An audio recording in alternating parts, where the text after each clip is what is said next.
No life jackets are required for the watching of this film. Feel free to share, but please do not download and respect the copyrights therein. As it was in the days of Noah, so also shall it be in the day of the coming of the Son of Man. This video is about one of the most controversial events in all of human history. There were giants in the earth in those days, and also after that. Some things are going to be said which might disagree slightly with your high school textbooks. And it came to pass, when men began to multiply on the face of the earth, and daughters were born unto them, that the sons of God, the angels. The Hebrew word B'nai Ha-Elohim, or in English, sons of God, at that point in the text does not mean cute little creatures with wings. It specifically means extremely ancient, very powerful, dimensional entities. Exactly 0 wings. And many of your most ancient texts, like the Sumerian Epic of Gilgamesh or the pages of the Book of Enoch, depicted here, right down to the Septuagint and the precision words from the book of Genesis itself, are saying that in a strange world before that flood, like imagining an era of pure paradise, yet twisted into the deepest levels of the bizarre. The teachings and blood altars of the snake, and all of it entering in to that pre-flood world through these dimensional representatives that the Hebrew texts call B'nai Ha-Elohim, fallen angels. These sons of God, or in the pages of Enoch, the Watchers. Then, of course, plugging itself in to humanity.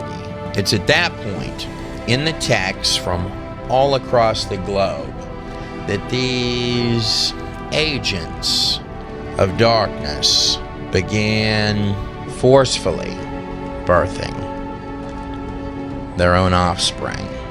That the sons of God, the angels, saw the daughters of men, that they were fair, and they took them wives of all which they chose.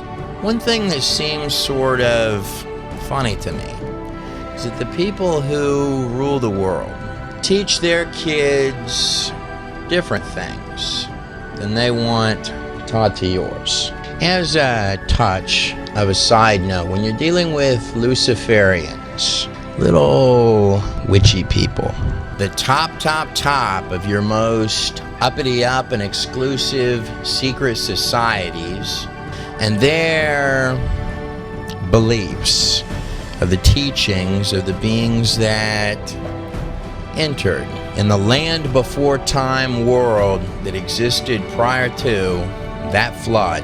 You may hear terms like the secret doctrine, mystery religions, or my personal favorite, the age and time period of Atlantis.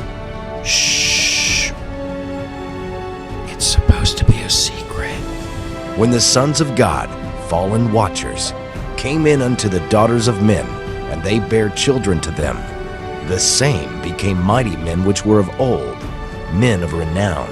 I want to go a little further than just cracking open Pandora's box to peer into that pre-flood world. I definitely want us to take a critical look at the teachings of these fallen angels, the claimed mystery teachings, the mystery schools, making it perhaps full circle. The little shadow people to the deepest regions of the occult and entities, washing us up finally at the mother of all harlots, the great goddess of every dark age and empire, Babylon. But Noah found grace in the eyes of the Lord. These are the generations of Noah. Noah was just a man and perfect, untampered and pure in the bloodlines of his generations, and Noah walked with God. And Noah begat 3 sons, Shem, Ham, and Japheth.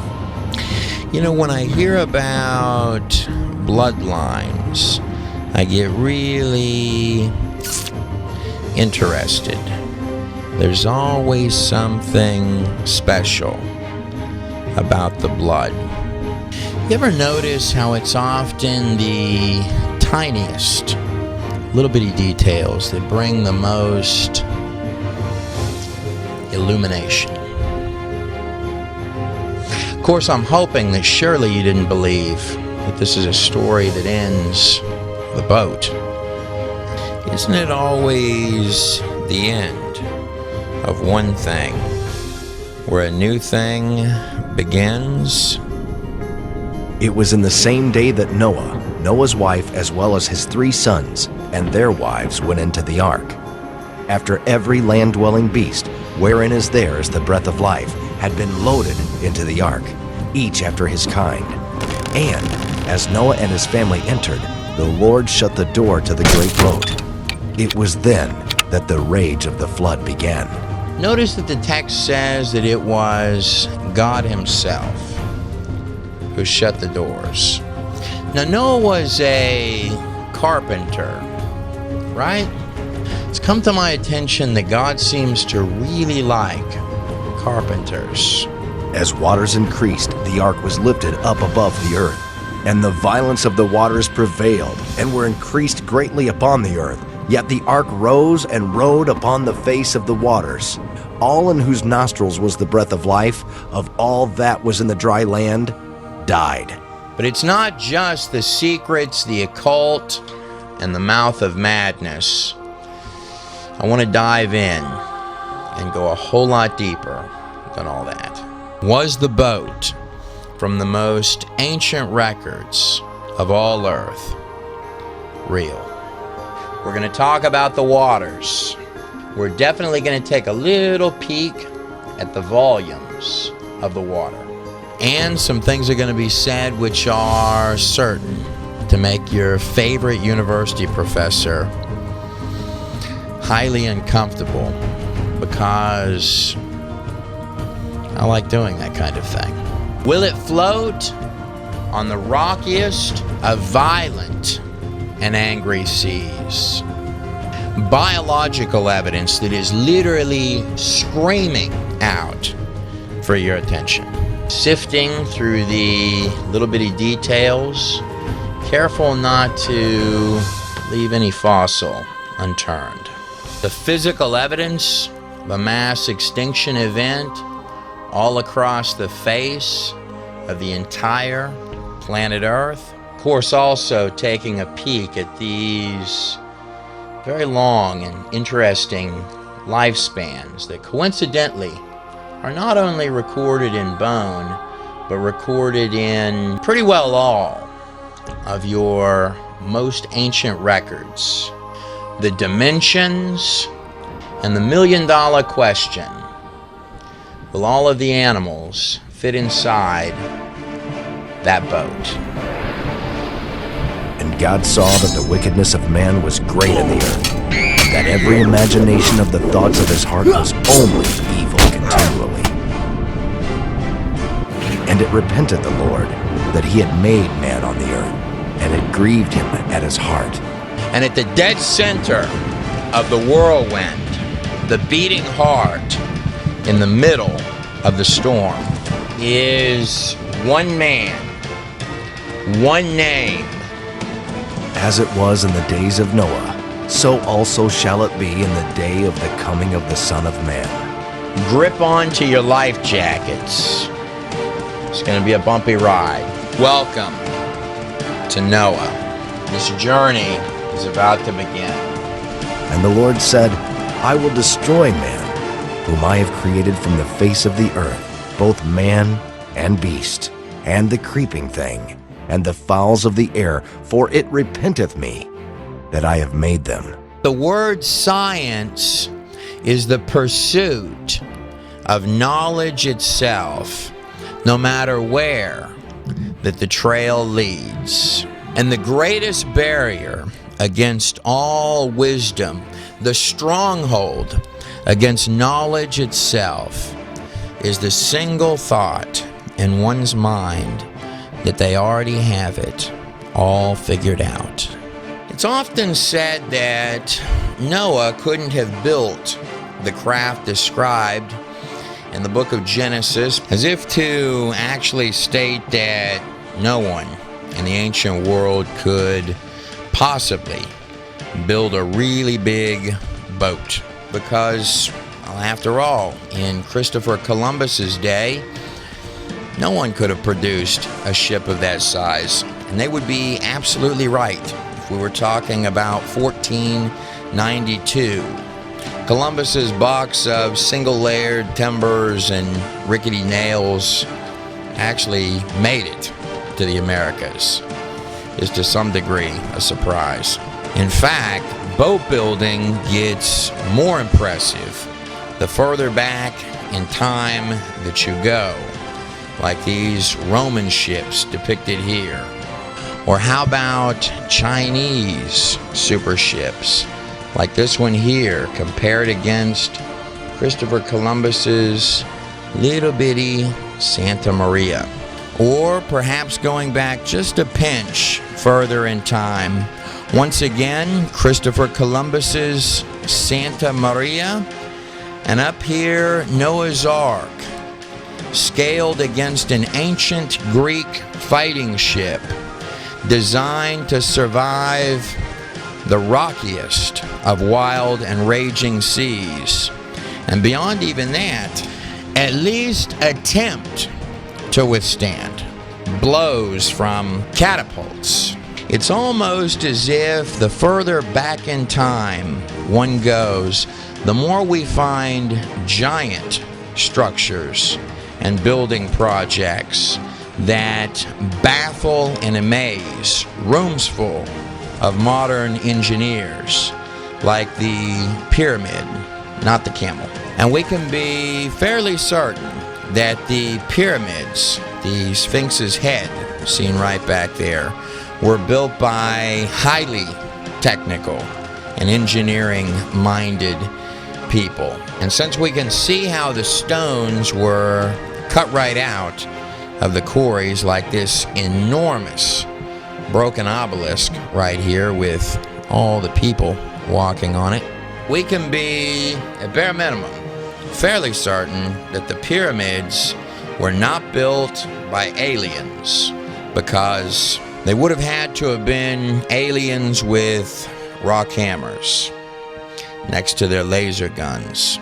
One could almost think that the precision, knowledge required to take on these massive building projects seen all throughout the ancient world, seeming to begin these two places here, Egypt and Samaria, dropping right down from the glacier encased mountain of Ararat, the very mountain range, the very spot where the boat that saved all mankind is said to have landed. Sort of like the desire to build things that baffle and amaze us, coming down through the generations to a single parent source, as if engineering itself was in the very blood pumping through their veins. I have this strange feeling that though there are 3 suns, I think we're going to find some interesting things coming from these two bloodlines here, Shem and Ham. Come to think of it, one would actually expect to find enormous building projects coming right on through the generations and bloodlines of such a family as this. The model that I have personally come to favor most for the boat's actual architecture comes from the men and women over at Answers in Genesis, who simply went with ancient boat building architecture. You have many layers of offset planks comprising the walls of the framework. The pegs, of course, expand when the boat hits water, making it more watertight than any nail. Interlocking, interwoven layers, even loaded down with weights, much more than what the animals ever would have been. There is no practical argument that that boat won't float. Naval and marine engineers literally marvel at the precise measurements, dimensions, and ratios given for that boat in the book of Genesis. The same type of ratios one would use for a supertanker, technically defined as the most optimized ratios for exactly the job this boat would have had to do. Well, I mean, shouldn't come as terribly surprising that God knew what he was doing. Look at the boat in comparison to the size of what would actually be skyscraper size waves and troughs coming at it. You would have to rip the roof off of that boat to sink it.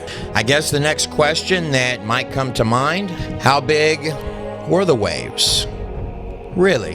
And of course, could all the little animals survive? Perhaps even comfortably. Don't worry. I have this strange feeling that no matter how rocky this boat ride gets, it's going to come out just fine. On this journey to understand the truth behind the enormous boat, the vessel that saved all mankind according to the most ancient records of all Earth, we definitely do not start with a boat or the razor-fine details and leftovers of a global flood.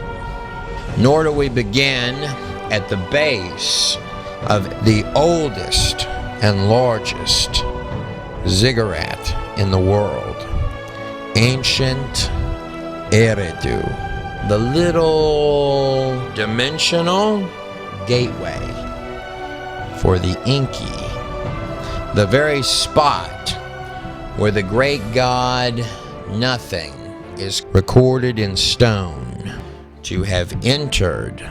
Nor do we start with the heights of spreading biological strangeness and blood altars, often for little human babies, to feed the old serpent who seems to go by so many names, or the ages of occult empires which would rise shortly following the flood, as if dancing to the musical notes and tune of a less than noble Pied Piper, almost as if there were some type of an unseen agent, a dimensional puppet master whispering from behind the scenes of empires. You know, it's funny. Names and languages can change but the symbols seem to stay the same. And you can follow those symbols all the way to the start of the Brave New World. The same starting place, coincidentally, where your first records of biological anomalies begin to appear.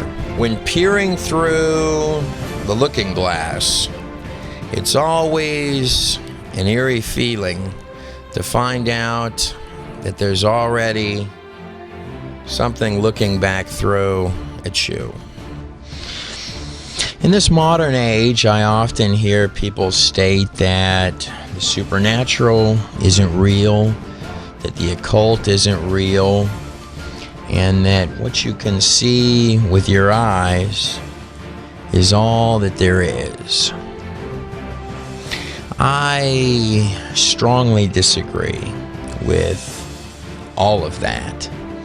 In fact, I could probably make a very strong case that many, if not all of those things, are actually more real than you are. Of course, that depends on what you mean by real.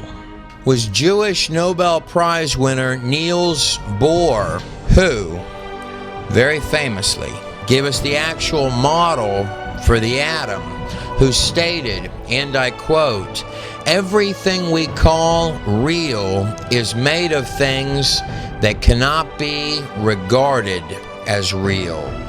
Going a step deeper, in this particular case, to understand the whole picture, it may be wise for us to zoom out for just a second.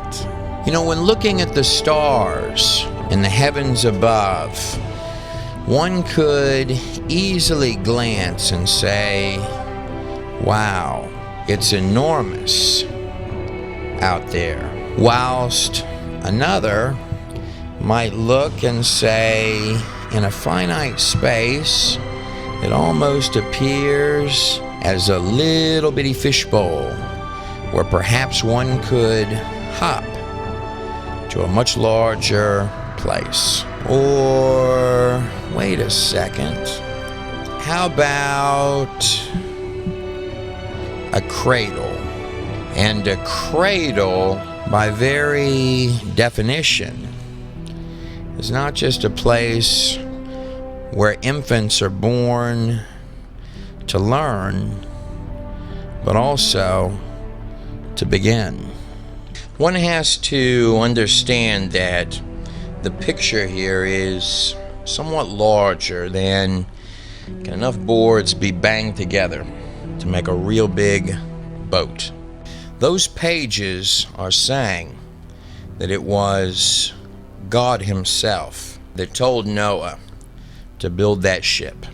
Wasn't it Albert Einstein who wrote, "Those of us who believe in physics understand that time, space, and matter are nothing more than a stubbornly persistent illusion." If you were to really look at reality the way that it isn't comprised of matter, but of little tiny dots, statistical probabilities appearing wherever they need to appear next. A literal continuum, a majesty of mathematical wizardry, like a symphony of equations spilling from the source, an intelligent mind, much, much larger in scope than the tiny, feeble understandings and short grasp of the 5 little bitty senses of mortal men, is all made of little tiny particle pixels. creating every tiny piece of the material world itself. Now bear in mind, there are only two distinct possibilities. Either the picture is much, much larger, and you are indeed living in an intelligent construct that is continuously fed by a source. Just as the most basic of observations, from the little tiniest of cells to the stars in the heavens above, suggest. Or option B, in the beginning there was nothing, and from pure randomness and accident after accident after accident, chaos slowly rose up to become precision order, which would of course be the diametric opposite of every single thing that we can observe, look at, or measure in the entire place. One can only wonder what the inspirational source behind an idea like that might be. It is further said that it was nothing that exploded and became sheer precision everything, leaving you on a random rock spiraling at 66,000 miles per hour through the universe with nobody at the wheel. The answers are either much, much, much smaller in scope, as the textbooks suggest, or they're larger in scope than a human mind could begin to imagine. What the pages of Genesis, as well as the entire Bible itself, are specifically and redundantly stating is that you and I are living in a smaller subset of a much larger and far more complex reality. The wonderland of finely tuned physics, non-random particle pixels, which all have to be strangely just right. The whole limited three-dimensional base construct of this thing that commonly goes by the name the material world, framework and fabric of this present illusion. And according to the text, is that before the rage of the waters of that flood began, what once had been beautiful, fresh, new, lush, and mesmerizing had a dark shadow fall down upon it, going from the gardens of Eden to the dark layers. Though likely extremely sophisticated, a world flipped upside down, twisted, evil, brutal, and of course, most especially, altering the natural state of things. This is recorded to have churned everything, dark and ugly, not beautiful. Do you know what I find absolutely fascinating? A seemingly tiny single cell, each and every single one more complex than every single NASA space shuttle and every automated car factory combined. And to run each and every little tiny cell, you are definitely going to need the software, the digital coding for life itself. Exactly 0 junk code. When you're looking at DNA, you might as well be holding the Creator's signature right in the palm of your hand.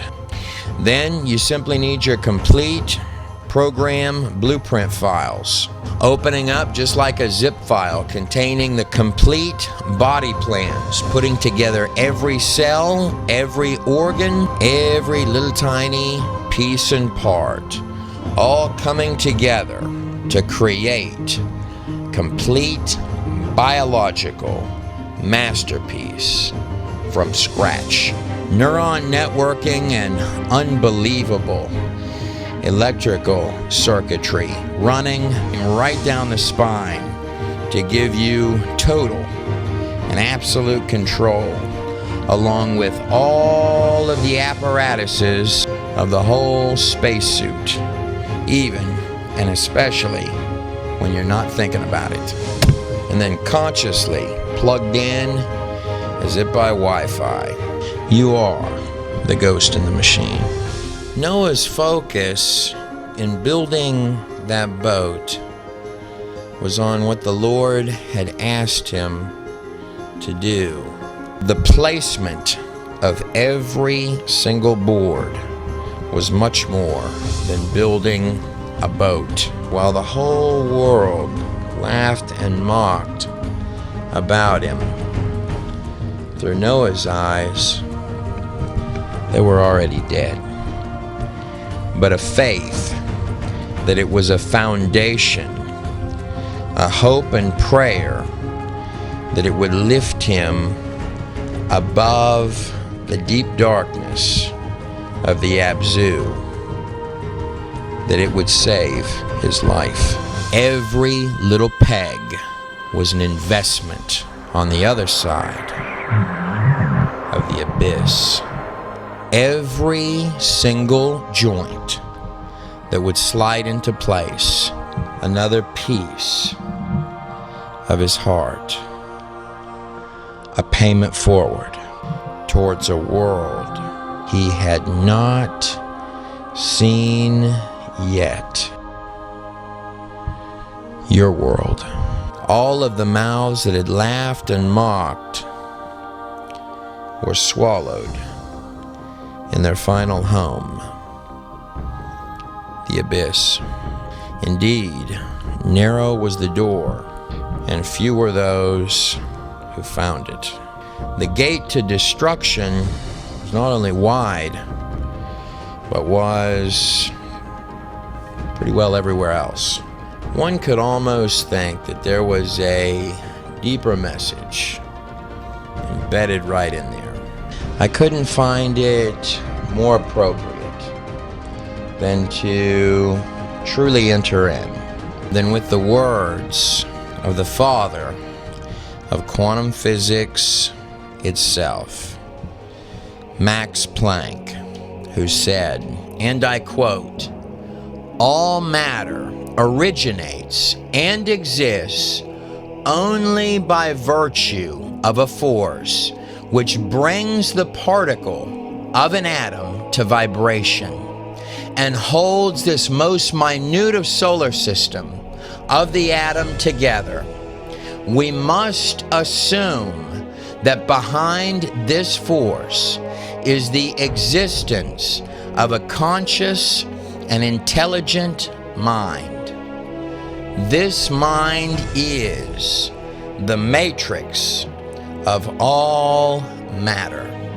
Diving in to ancient Egypt, beyond the first pyramid of Djoser, arriving at the first dynasty of all Egypt, Dynasty Zero, and the first king, Narmer. On the front, you can see the first king of all Egypt next to his tiny sandal bearer, seeming to hold a mace in one hand with which he is about to smite an opponent that is about equally his size in the depiction. On the flip side of the oldest document from the oldest king, we see the king depicted here. The king, drawn here, drawn much, much larger than the other subjects in the imagery. It was Sir Flinders Petrie, probably bar none, the most respected and renowned archaeologist in all of Egyptology, who stated in 1897, "A new race has been found. These strange remains are found over more than 100 miles of country, from Abydos to Gebelin. The race was very tall and powerful, with strong features, a hooked nose, long pointing beard, and brown wavy hair. They are shown by their carvings and bodily remains. Skeletons like this actual skeleton here from Ireland being compared against a modern size skeleton, or perhaps the entire pack of giants from Lovelock Cave, the skulls of which are seen here. One of them in this image here being compared against a modern size human skull. And it's not just hundreds of news articles like this one recording a find of a human skeleton 11 feet tall, or ones like this one from the New York Times recording a skeleton of 12 foot in height, and certainly indications of sizes that may have been even larger than that, like this depiction on a papyrus from the British Museum. And accordingly, it was the 16th President of the United States, Abraham Lincoln himself, who stated, "The eyes of that species of extinct giant whose bones fill the mounds of America have gazed on Niagara just as ours do now." Abraham Lincoln, 1848. Some of the old articles about giants, even including photos, was the noted attorney and advocate for American Indian Affairs, Vine Deloria, who wrote in his book Holocaust of the Giants, The Great Smithsonian Cover-Up. Some of these old county and regional history books contain real gems because the people were not subjected to a rigid indoctrination about the theory of evolution and were simply astonished about what they found and honestly reported it. Going a little deeper, what's also extremely curious in particularly ancient Egyptian depictions is that all of the color spectrums are already recorded. In fact, in very distinct, sharp contrasts: black, white, and a reddish brown. It would be very difficult to find a geneticist in this day and age who would not state, or at bare minimum concede, that all of the genetics for all of the races extend back to a single source. So in truth, we're all actually one enormous family. And speaking of extremely strong genetic traits and characteristics, the further back in time that you go, the much stronger that you see your genetics get. I often hear it said that world populations have been on this planet for 100,000 years, sometimes much, much, much larger than that. What I find particularly fascinating is that from a very basic mathematical perspective, if I start with two people at an exponential increase rate of 2%, just like today's rate, how long do you think it takes for me to get to 6 billion people on the planet Earth? The answer would be that at current increase rates, you would hit 6 billion people in 1,100 years. But of course, the increase rate hasn't been 2%. It's been a lot lower than 2%. The growth rate is exponential. In fact, getting littler and littler and littler the further back in rewound time that you go. One would literally predict 6 billion people on the planet Earth if you were to calculate in the expansions into new areas, the increases in food production abilities, and the slow spreading and conquering of the entire globe, for which we have full records, no less. Now, on the flip side of that coin, if I were to go with some of our more modern theories in their lowest of lowball numbers, going with just 100,000 years of growth.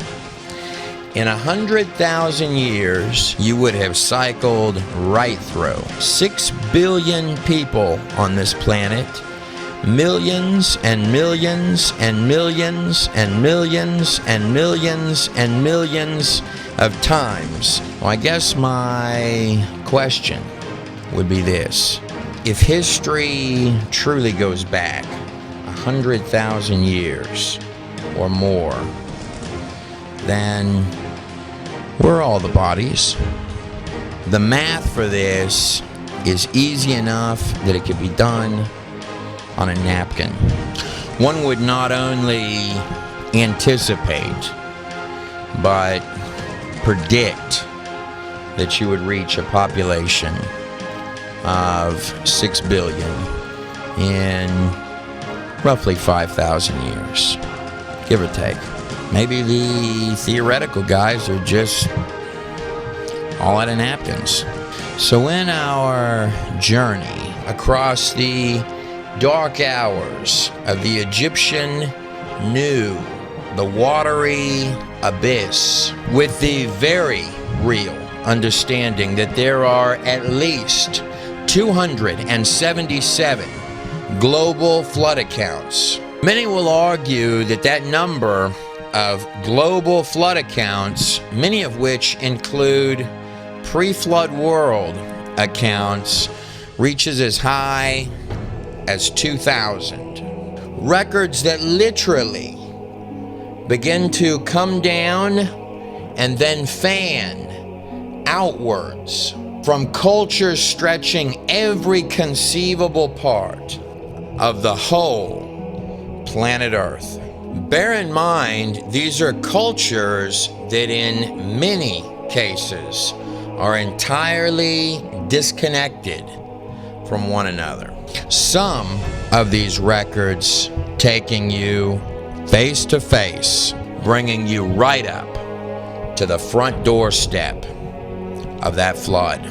And a very small handful of these, like the Eridu Genesis account shown right on the screen right here, coming so close to the actual event that the guy riding on the rock can nearly taste the water on his lips. Flood accounts such as the Toltec Indians of ancient Mexico believed that there had been a global flood, that a few people had survived in a chest-shaped boat. And these pyramids in the Americas are not just eerily reminiscent of what you see an ocean away, right down in here in ancient Egypt, but also in terms of practices and beliefs. In the land of Canaan, right here, that would ultimately become Israel, like someone had boated their way from the lands of Canaan, which were like a minefield of strange things, ultimately laid out all across the promised land that the Israelites would have to conquer. In 1 Samuel 15, it states, "Go and strike the Amalekites," a word which means vampire-like demon, a tribe located right down in here.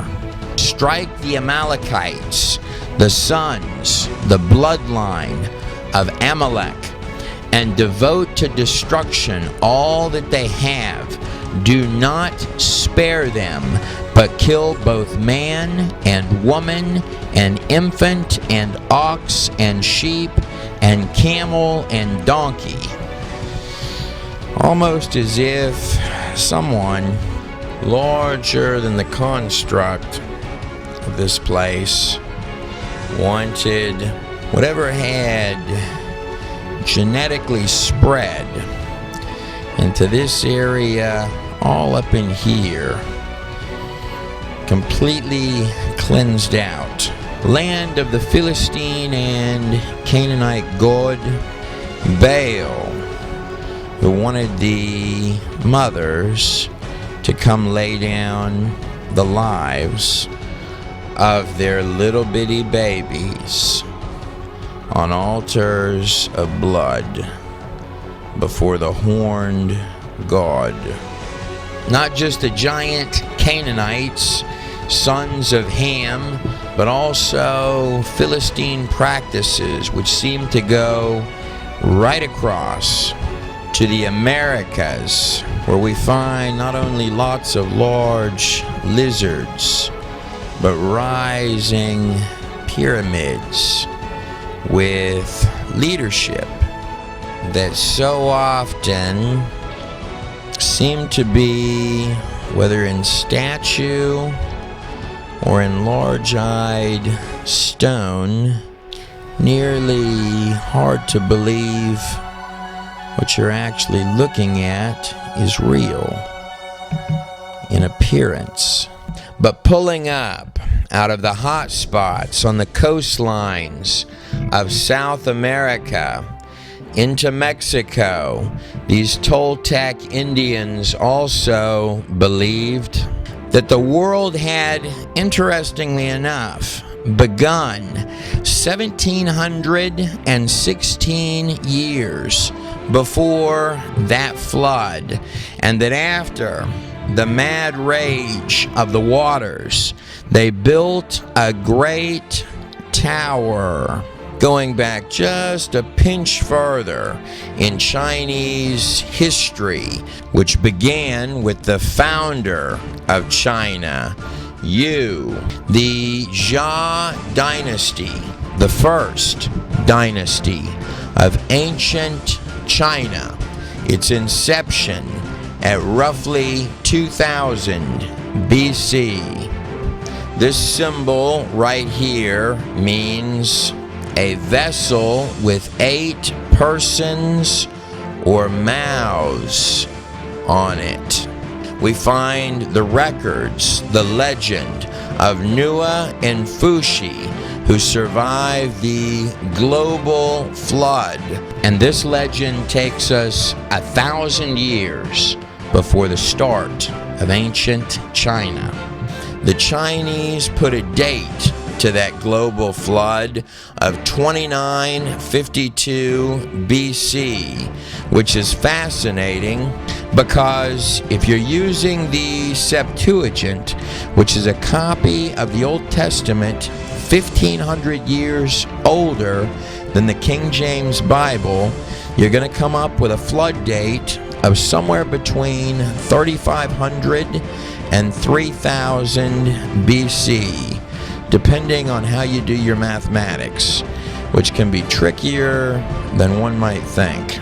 Hopping backwards another step further in time towards that flood to ancient Egypt, where their first little pyramid stack of rocks would rise in Egypt in 2600 BC, where we find the gods traversing over the deep depths of the blue Abzu, the abyss, to the other side of the destruction of all earth by the waters, to the Egyptian Great Flood account, where you see here an image of the god lifting up the boat that crossed the waters of the abyss. The Egyptian Nu. And upon this boat that is being lifted up above the waters, we see the symbol of the scarab, which means rebirth and re-emergence. Now bear in mind that the symbolism of the word waters has a dual meaning in ancient texts. Waters, or the Egyptian Nu, can mean the places of the deep, the underworld, the realm of chaos, the Abzu, or the abyss, the place where the old goat, ramming forward, the king, sits in the dimension below on his throne, the king of demons, prince of the air and owner of the serpents, the one who is said to have ruled using the body of Osiris himself as his conduit.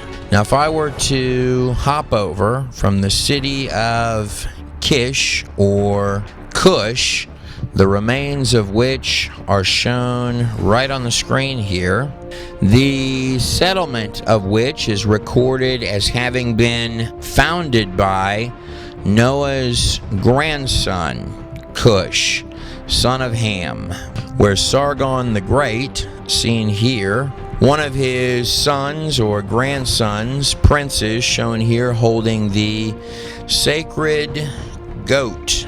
It is a bad thing when the people go goat. Sargon, of course, the king who ruled ancient Samaria from Kish or Cush, named after Noah's grandson, maker of this stone here, commemorating the Tower of Babel and Nimrod, an artifact found in Susa, Iran, or the land of Cush, right here at the tippy end of the Fertile Crescent. And going from those pyramids over to the pyramids of South America and areas around the Nazca lines, we find the controversial Ica stones depicting people with dinosaurs. Those stones, like this one being examined here with a T-Rex on it, are argued primarily by those who are in favor of Darwinism to be fakes. You would have an extremely difficult time convincing me of that, because the handful of scratchy drill bit made fakes passed off to tourists are easily, even eyeball distinguishable from authentic stones under close examination. First of all, though there are many collections coming from burial sites all over the place, the largest is the Cabrera collection of 11,000 burial stones, a third of which contain dinosaurs. These stones, if authentic, the actual engraving portion of the stone will be covered with a fine patina or biofilm.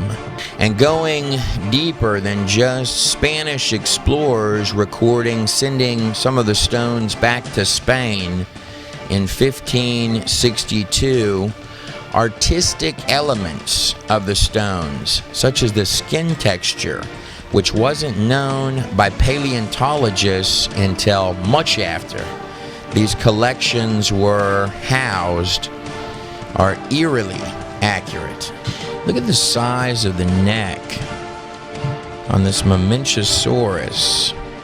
Slipping back over to ancient Egypt, to the very front of the Narmer palette, which goes with these animals here that have got the intertwined serpentine necks.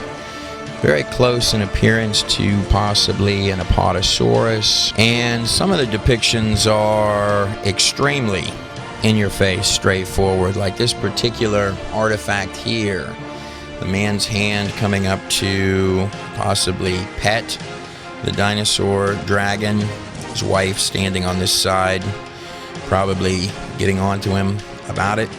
Or the amazing carvings seen in the biblical city of Uruk, compared here against the skeletal structure of a Brontosaurus. Others have suggested that this imagery may be something like the Tanystropheus, very long-necked creature, about 20 feet long, seen depicted here. Zooming in just a little on the Narmer palette, I'd like you to notice that the long-necked creatures depicted have handlers holding on to them. I find this worthy of note because if I hop back over to South America, not only find the pyramid temple practice of human sacrifice and the cutting out of the heart, but also if I look over here, we find again that the dinosaur creature has a handler on it. And you have two human beings in this image that appear to be being torn apart or fed to, possibly given a weapon and forced to do battle with the reptiles. If you take a deep look at the dermal spines seen right here on this boulder-sized rock, these are spines that paleontologists didn't even know existed on these animals until 1991. Creatures like this one, which are discovered, the Amargasaurus, with the spines seen in this museum, seeming to exist in at least these areas here where enormous pyramid temples are, and also where the stones containing the depictions are found. Look how fantastically accurate this dinosaur was drawn. This is different angles from a burial vase found in South America, or meticulously detailed stonework from ancient France. Of course, here's the legendary St. George and little dinosaur dragon down here. The question really becomes, where weren't they drawing dinosaurs in the ancient world? Here's a bunch of guys on rock art. Looks like they've got themselves a Brontosaurus surrounded that perhaps they hope to have for dinner tonight. Streams of little dinosaurs on ancient burial cloth fabrics like this one here. To be honest with you, the only thing that I haven't found yet are ancient dinosaur t-shirts. And of course, the word dinosaur did not actually exist until 1841. The word would have been dragons, meaning terrible lizard. The same creatures described in detail by Marco Polo, Alexander the Great, Herodotus, often called the father of all history, one can only wonder how a creature of that size gets underneath the ground. And accordingly, we find soft tissue in these enormous animals, such as the Triceratops, hollow, transparent, and flexible blood vessels. The presence of soft vessels is enigmatic. That's a key word for it most definitely should not be there if the animal were even tens of thousands of years old, much less making claims of millions. Very difficult to swallow when you find actual gooey, fresh and soft dinosaur soft tissue like this extremely juicy looking bloody T-Rex tissue seen on the screen right here.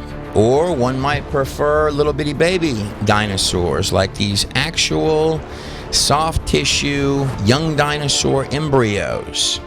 Or how about this mysteriously fresh, zoomed in on tissue? That's hadrosaur blood right there, passing through that vein. And here's an entire and complete hadrosaur with plenty of soft tissue. Though it can make the heart sink just a little bit to learn that government, secular sciences, and those in support of the beliefs of Darwinism currently refuse at any price to test soft tissue found now all across the globe from these animals.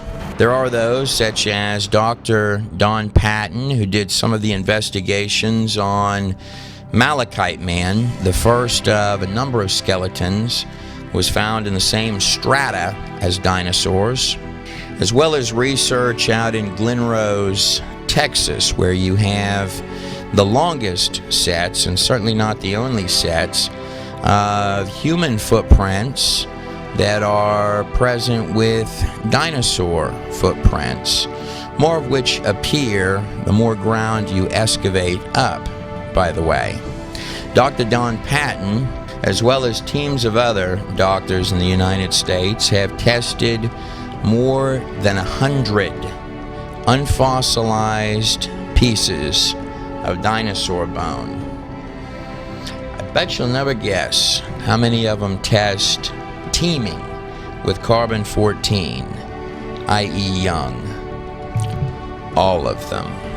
Now, though we find fossils of smaller dinosaurs, I'd like you to notice that the dinosaurs depicted in the drawings, like this creature here that this guy's riding on top of, are much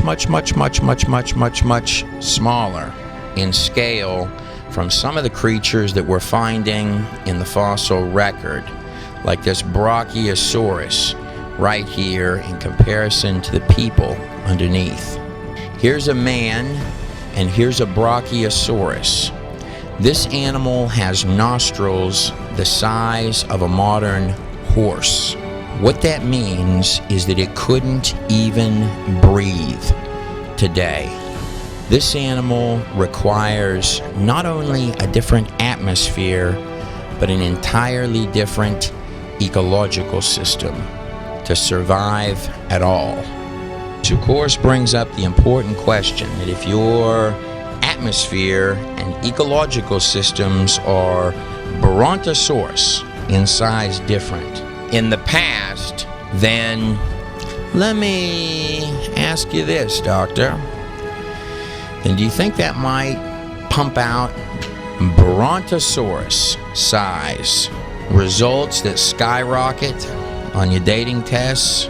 Not only do our living fossils, of which there are wealths, look identical in the fossil record as they do right now today, but one little bitty catch. For example, horsetail plants, like this one on the screen here, aren't just identical in the ancient past, but are believed to have grown to roughly 100 feet in height. This is a modern horsetail trunk. This is an ancient horsetail trunk. Here's your modern dragonfly. Here's your ancient dragonfly. This thing couldn't breathe today or lift up off the ground and fly either. Did you know that creatures like lizards, or dragonflies for that matter, actually start off little bitty, just like a regular lizard or creature today? And based upon the individual design of their genetic software, will actually grow to be whatever size that the environment they are born into allows for. Many, of course, requiring much longer lifespans. It's really almost like a de-evolution, isn't it? Things going from bigger and better and tougher to smaller and lesser and weaker. This right here is an armadillo from the ancient world that is roughly the size of a small car. This is the fossil of an ant. It's about the size of a modern-day hummingbird. This is an ancient crocodile called a super croc, which could just about fit a modern crocodile right in its mouth. This is a modern bald eagle's head. This above it is an ancient bald eagle's head. This is a 3-foot-long rodent. This is a giant fossilized cockroach. This can get up to 18 inches. Give a very special thanks to Noah for not letting a pair of these get on the boat. This is a 14-foot-long turtle. This is a giant ground sloth. Rhinoceros bones, which are 17 feet tall. This is a modern beaver's head. This is a pre-flood ancient beaver's head. And it's not just that many times when you're dealing with mammal fossils like this horse seen on the screen right here, they're surrounded by marine life, in this case fish. It was Dr. Willard Libby, not only a Nobel Prize winner, but also worked on the Manhattan Project, who invented carbon dating, who stated, and I quote, "You read books and find statements that such and such a society or archaeological site is claimed to be 20,000 years old. We learned rather abruptly that these numbers, these ancient ages, are not known, speculations and imaginative guesses. In fact, it is about the time of the first dynasty in ancient Egypt that the last or earliest historical date of any real certainty has been established." One can only wonder what Willard Libby would think about the large numbers they toss around now. I believe it was Dr. Robert Lee who stated, "Why do geologists and archaeologists still spend their scarce money on costly radiocarbon determinations? They do so because occasional dates appear to be useful. While the methods cannot be counted on to give good, unequivocal results, the numbers do impress people and save them the trouble of thinking excessively. Absolute," end quote, "dates determined by a laboratory carry a lot of weight and are extremely helpful in bolstering weak arguments." This is a frozen baby mammoth named Dima, and this is a very, very extremely common example when it comes to radiocarbon dating. One part of the creature tested 26,000 years old, another part 40,000 years old of the same creature, and the wood next to it 9,000 years old. One might say, what about the testing methods that give really large dates, like uranium or potassium argon, which is what all these tests were done on. Every one of these sites from recent history which were dated using potassium argon. This one giving dates 200,000 plus for a site roughly 1000 AD. This one giving dates of 275,000 years. This one from the 1800s in Hawaii, 22 million years. Mount Etna, this one dated anywhere between 140,000 and 350,000 years. You could literally go through entire lists of these, being hundreds of thousands of years to millions of years off, like Mount St. Helens, an eruption that occurred in 1980, which dates at a whopping 500,000 to 2.8 million, with an M, years old. Another curious little factoid, on this side you've got the Grand Canyon, which some claim was formed over millions of years by this little tiny river down here. On this side, you've got what commonly goes by the name the Mini Grand Canyon, which was formed in 30 minutes. Identical, just smaller in scope, to the larger version. This canyon was formed by glacier ice that melted during the eruption of Mount St. Helens. Oh, it's funny to me how catastrophic events can change the landscape of everything.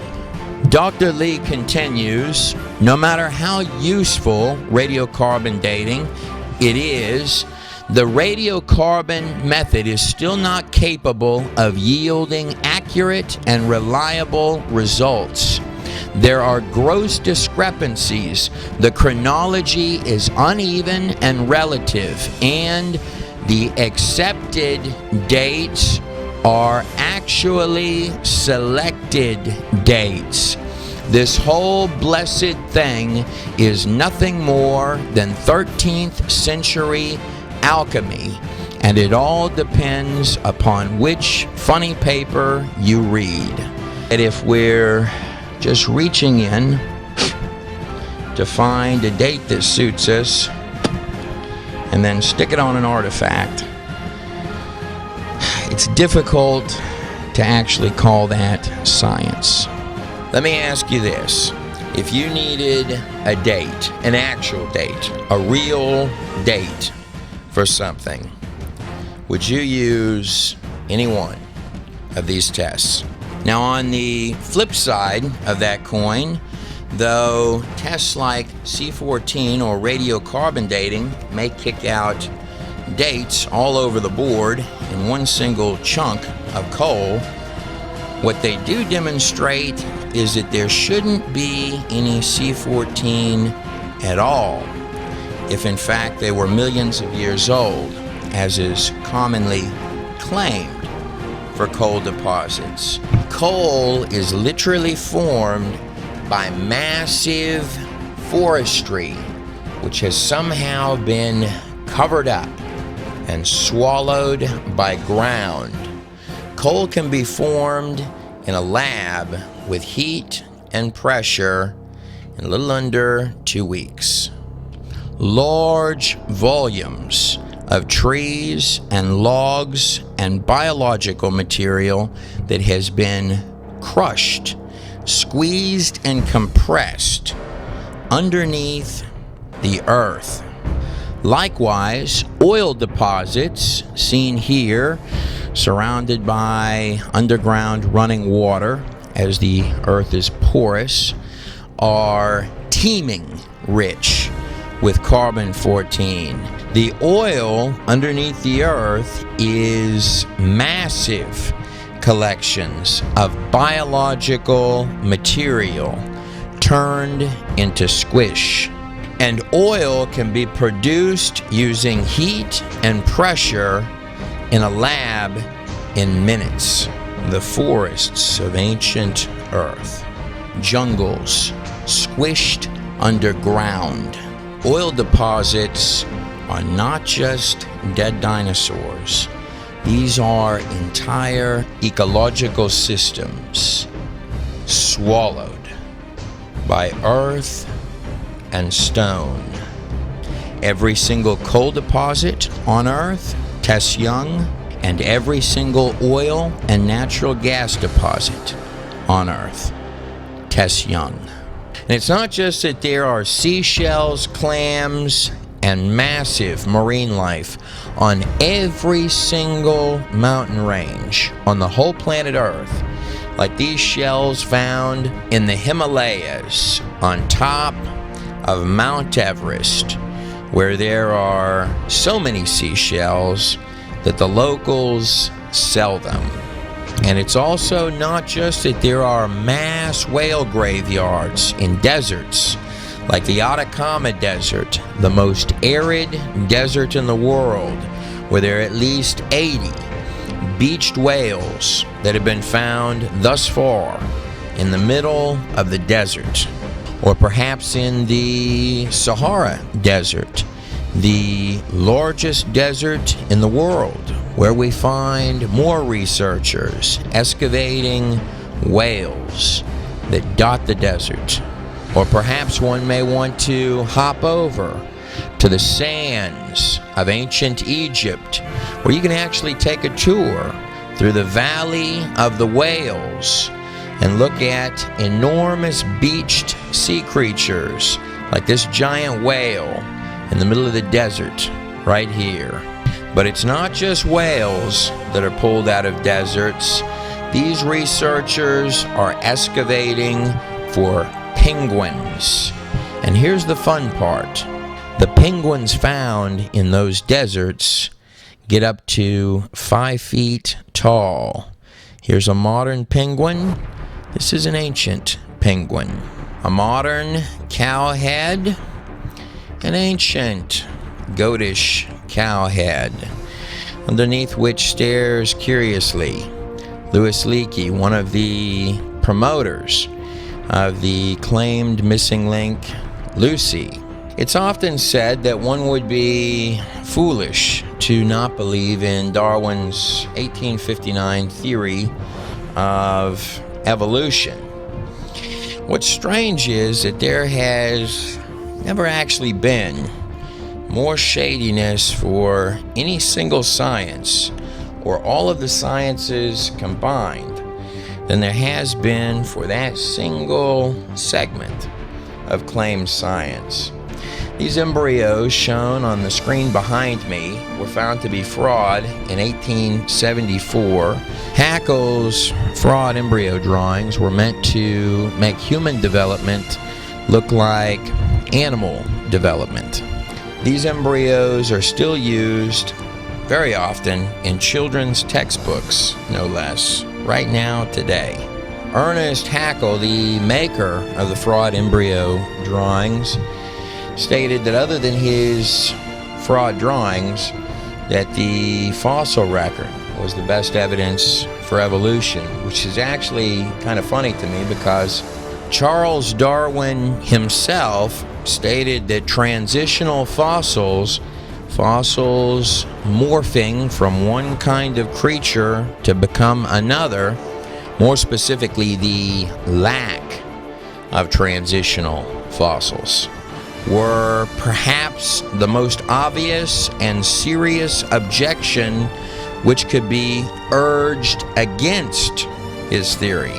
Just like from a genetic perspective, the animals can have different varieties and variations within the body plans of their specific genomes, not seeming to morph into one another.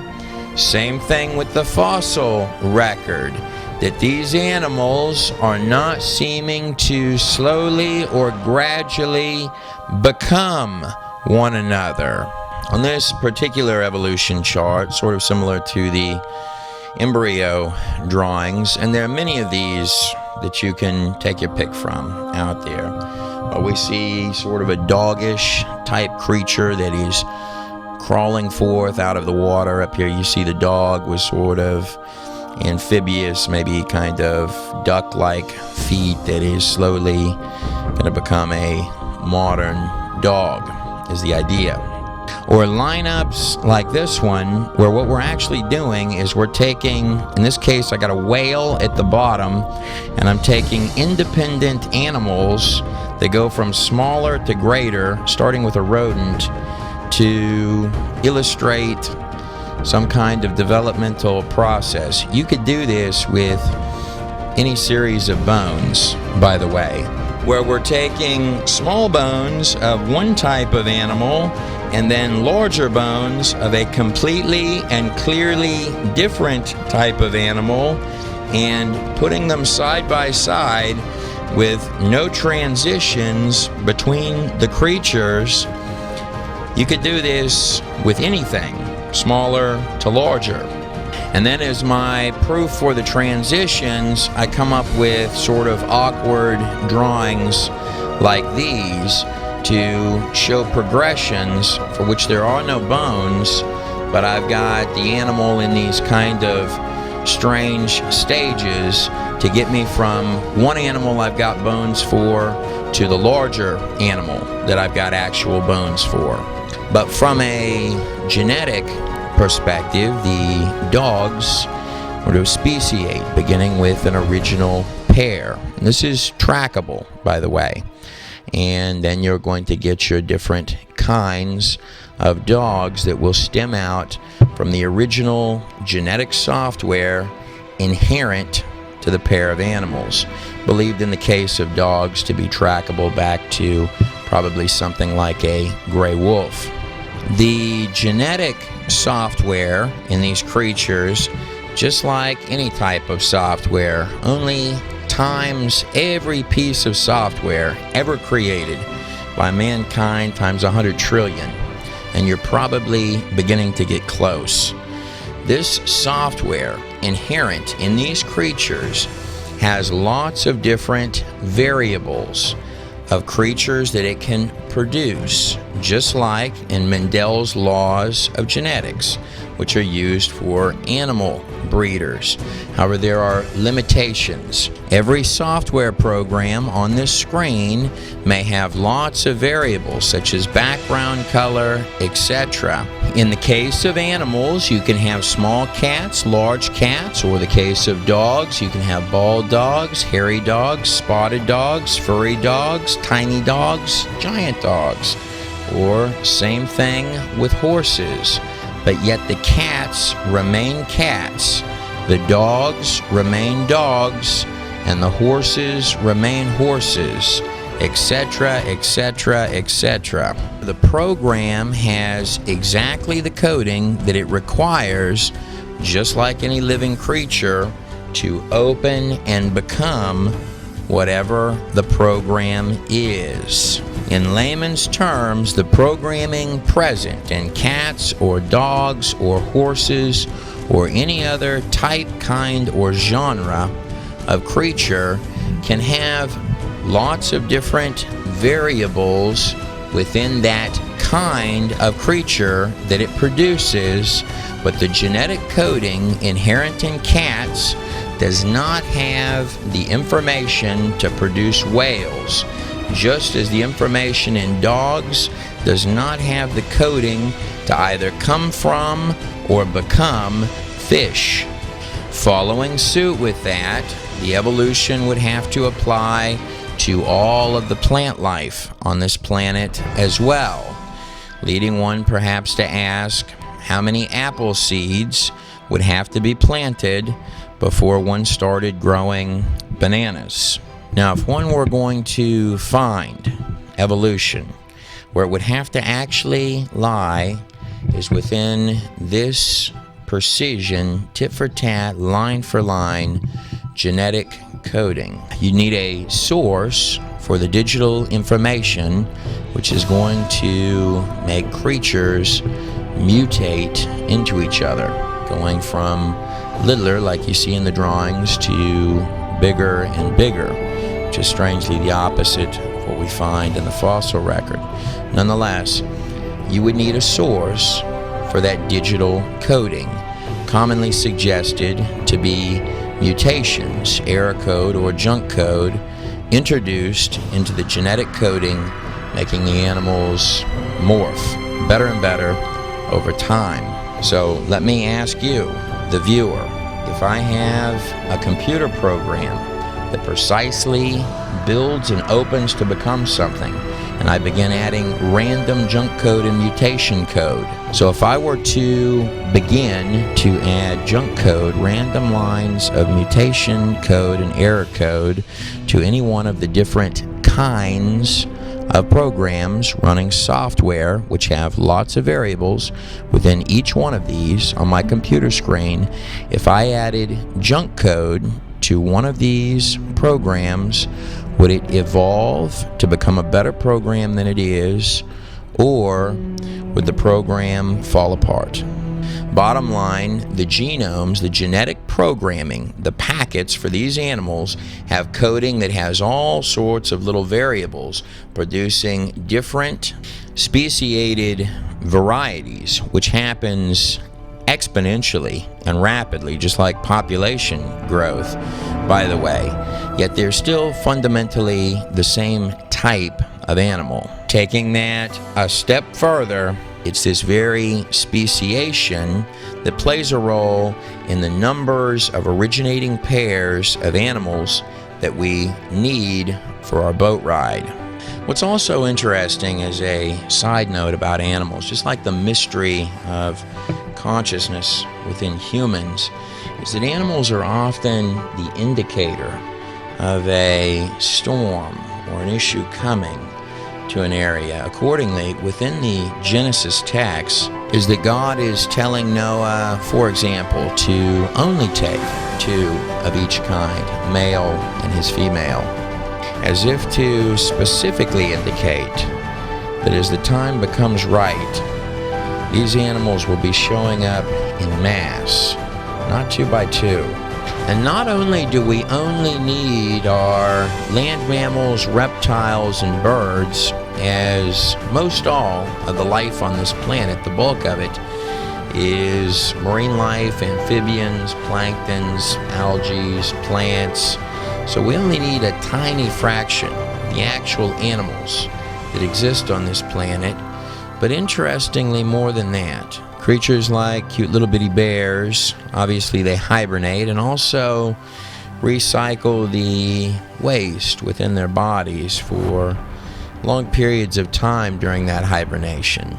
But it begins to become absolutely amazing when you begin picking through the little pairs of animals and finding that each and every one of them actually has specific traits and survival instincts that almost make them perfectly conducive for this boat ride. And not only are most all of the animals on this planet little tiny anyway, I'm sure with the larger creatures, Noah was smart enough to bring the young ones. Then, of course, all of these animals genetically speciate, some of them into hundreds and hundreds and hundreds of different types or species of animals coming from an originating pair, making the actual question that most people fear the most about Noah's Ark actually really boil down to a shipping issue. We've got a boat comprised of 3 decks, which is roughly the height of a 5-story tall building.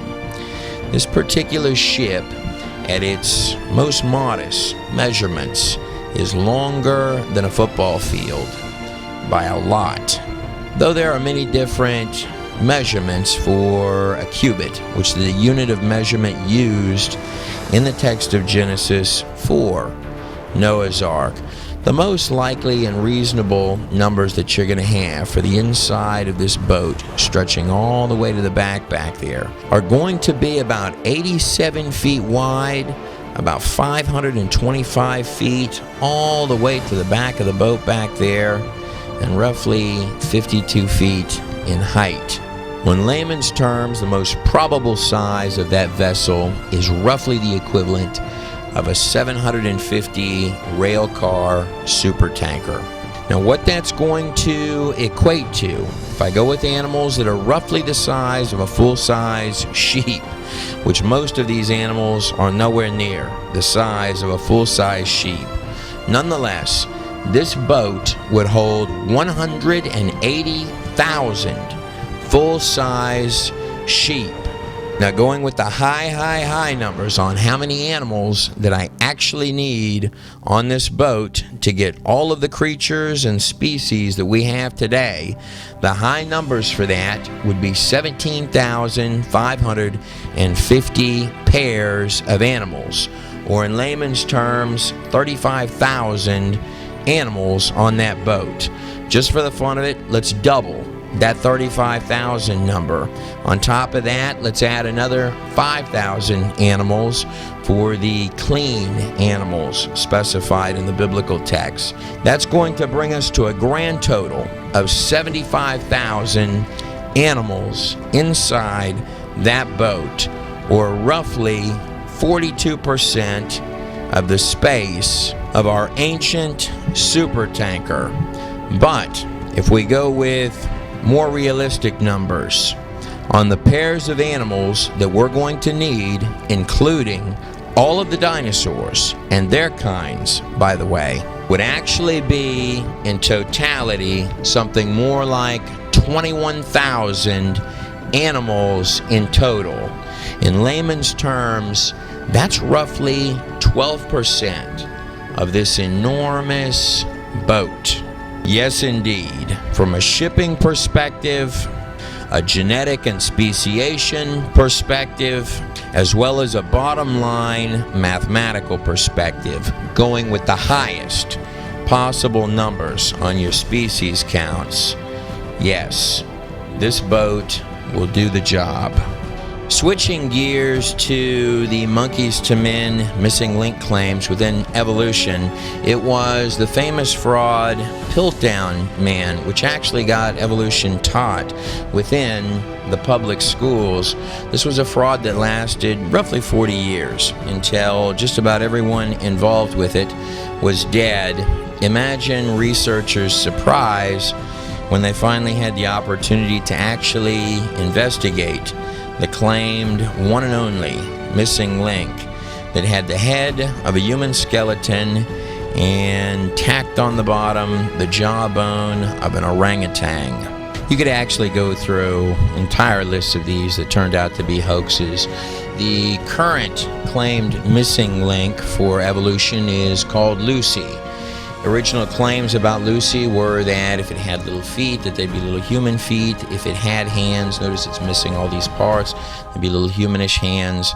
That if it had a complete skull, that we could tell that it was a humanish skull. And finally, that the pelvis bone, if it was complete and not broken, would show that this small monkey walked upright, which wouldn't matter even if it did, because you have monkeys today that walk upright. Nonetheless, we found many Lucy's at this point with their little hands, their little feet, their little heads, and their little pelvises. And this is how Lucy is commonly depicted at museum exhibits.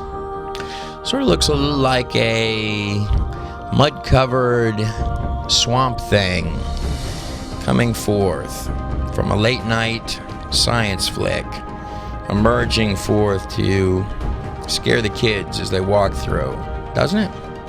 Nonetheless, if we were to do more realistic and critical recreation of the small African monkey Lucy, or technically an ape, using modern knowledge, and more specifically modern knowledge of the bone structures of these cute little creatures right here. If I follow the very long arms down to the little monkey hands, little ape hands, they're knuckle walkers. They walk on their little knuckles to get around. Accordingly, the hip bones are actually designed for that knuckle walking. And coming down the little leggy on this cute little creature right here, Lucy is commonly depicted in museum displays as having human feet. That actually turns out to be just a pinch important. But nonetheless, the feet on apes or chimpanzees or monkeys, these creatures basically have 4 sets of hands, which allows the little ape or little monkey, take your pick, to run around in the forest and in the trees and to grip onto stuff and swing back and forth. Actually, the little feet down there turn out to be a rather large, shall we say, problem in the evolution storyline. I'll let you dig into that if you like. In short, what we've found here is the absolute and total evidence that a monkey died, or ape if you like, in Africa. Bottom line, though, one could argue that we've got plenty of bones that look like Chinese dragons, like these found in Dakota. There are exactly 0 mixtures of part human, part monkey. Now, there is certainly no shortage of drawings, and there are plenty of plastic Monkey Man museum displays. In layman's terms and in tangible reality, there are millions and millions and millions of these, and there are definitely millions and millions and millions of these, but nowhere on the whole planet Earth do there seem to actually be any of these.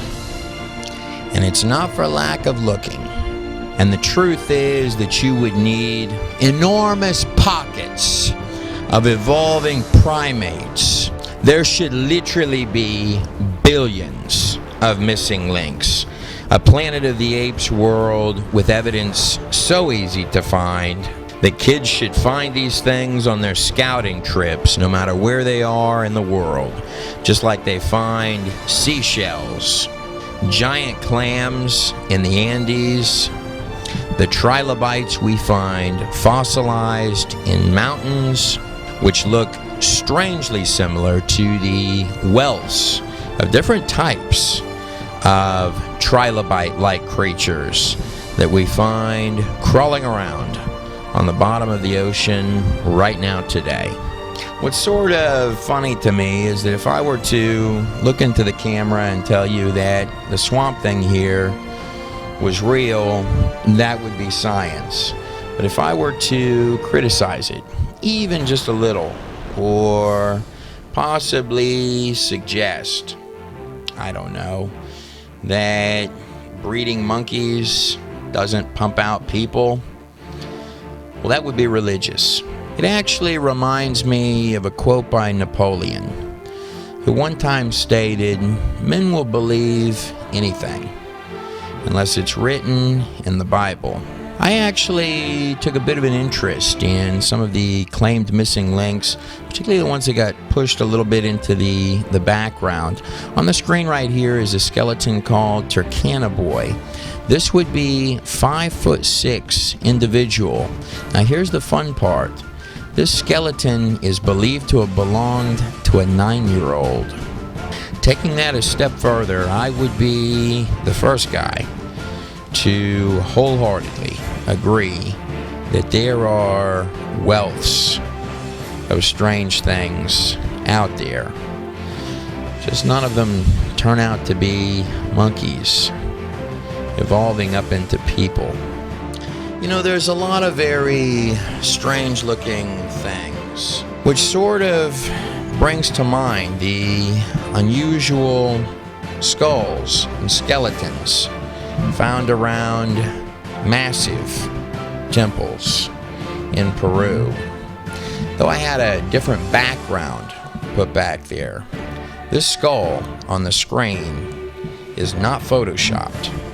That so often appeared to be royal lineages, kingships, and princes surrounding megalithic pyramids and ritual blood sites for the worship of the dark gods, turning up all across the ancient Americas. Look at the massive scope on the back end of this one, recently found in Peru, or the humongous size of the mallet on this guy here, dropping down to this giant jaw. My, what enormous owl-looking eyes you have. My extremely strange, large-headed friend. Yeah, I'm fairly certain that that doesn't happen by head binding. To the strange maze of very real madness, artifacts which, at this point, even include children. The genetic bloodlines pumping through the dark hearts of odd-looking royal families. A grand welcome to the circus. Absolutely sufficient for the colorful sideshow of any house of the deranged. And it's not just that the skulls fit together differently than a normal human skull seen here, with two parietal plates sutured or seamed together by this crease right here. And then on the elongated skull, it's not like that. It has one enormous skull cap.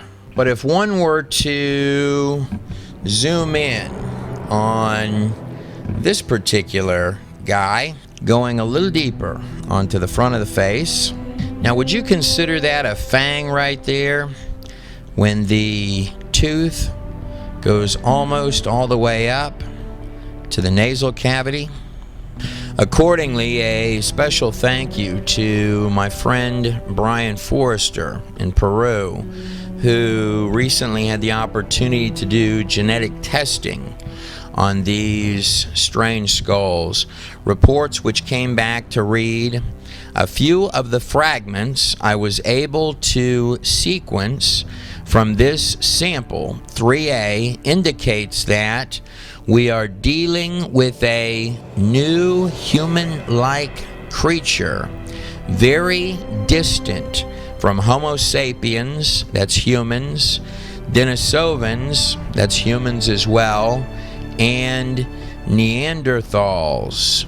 Now what's really interesting is when you go from modern human skeletons, like the one seen back here, to more ancient human skeletons like the Neanderthal seen on the screen, they not only genetically test human and the bone structures tit for tat, piece by piece, identical, but you're looking at an extremely heavy-duty skeleton in comparison to modern man.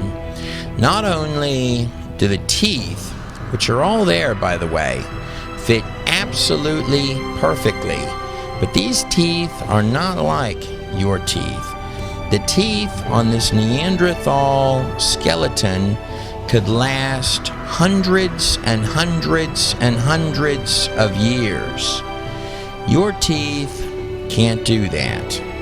And it's more than just the brow ridge growth that you find on these skeletons, which is indicative of very long lifespans, or the fact that the actual cranial brain size of our ancestors is certainly larger than ours today. But moving a step further, it's not just like the dragonfly that we are a diminished version of our forefathers, but the real smoking gun, or at least one of them, for these long lifespans actually comes not just from the orthodontics, not just from the skeletons, the facial, the brow growth, but from the juvenile Neanderthal skeletons. Just like today, you see puberty rates in children becoming shorter and shorter and shorter. What you're seeing in Neanderthal juveniles is that the development times for them to reach adulthood were extremely long. Noah and his sons could probably easily make a whole football team worth of linebackers intimidated, but the children that came directly following that flood, Neanderthal development in juveniles is extremely slow. This is 180 degrees the opposite of primate or monkey development, which is nearly twice that of modern humans. These aren't monkeys.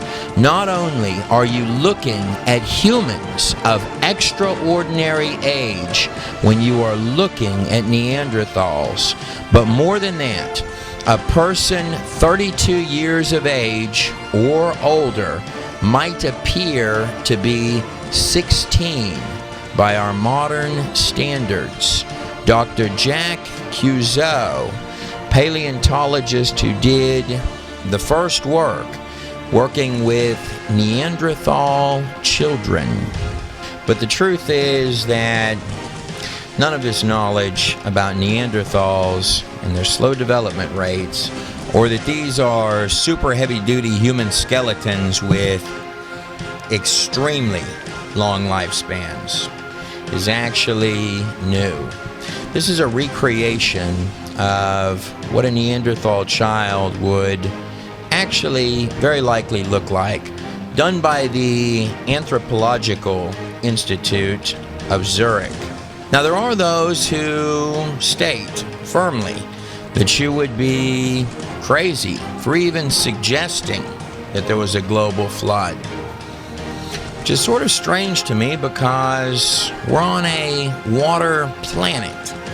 And what we're talking about here is a water catastrophe. If we examine for a moment the topography of the Earth shown here, we see this enormous ridge that's at the bottom of the oceans.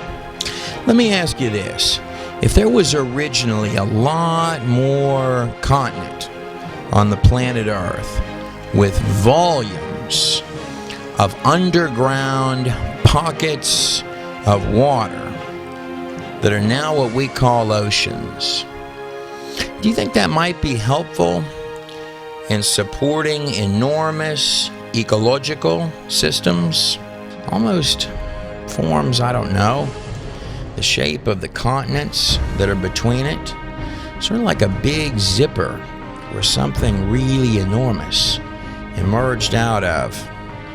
But lifting up from the mid-oceanic ridge like a fracture that seems to race underneath our current oceans, forming between itself the continents of all Earth and the surface of every one of those continents, almost as if they were squeezed upward, right in between, are covered with 1 mile to 1.5 miles of strata.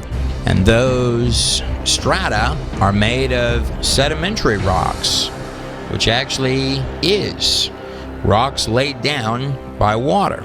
More than that, within that strata, we not only find massive amounts of trees running vertical through the layers, like this one here, which means that the tree would have had to have been standing up while the layers of strata built up around it for hundreds of thousands of years. Going further, we find massive amounts of fish all around the whole globe, which are in the process of eating other fish, like this one shown right here, or this nice looking fossil right here, or this one here. In truth, there's so many of these from all around the globe that you can buy them for little to nothing. Or perhaps fossils like this one, literally animals swallowed up in sediments while in the process of giving live birth. Now, these strata of sedimentary deposits, that's rocks laid down by water, which cake the earth at 1 mile to 1.5 miles, are often compared to tree rings. I guess my question would be this, because these aren't actually tree rings, are they? That's dirt, correct? Going one little step further, that 1.5 miles that cakes the entire earth of sedimentary strata, or rocks laid down by water, is not just chock full and teeming rich with marine life that died in trauma, including massive sea creatures that didn't have time to digest the food in their bellies.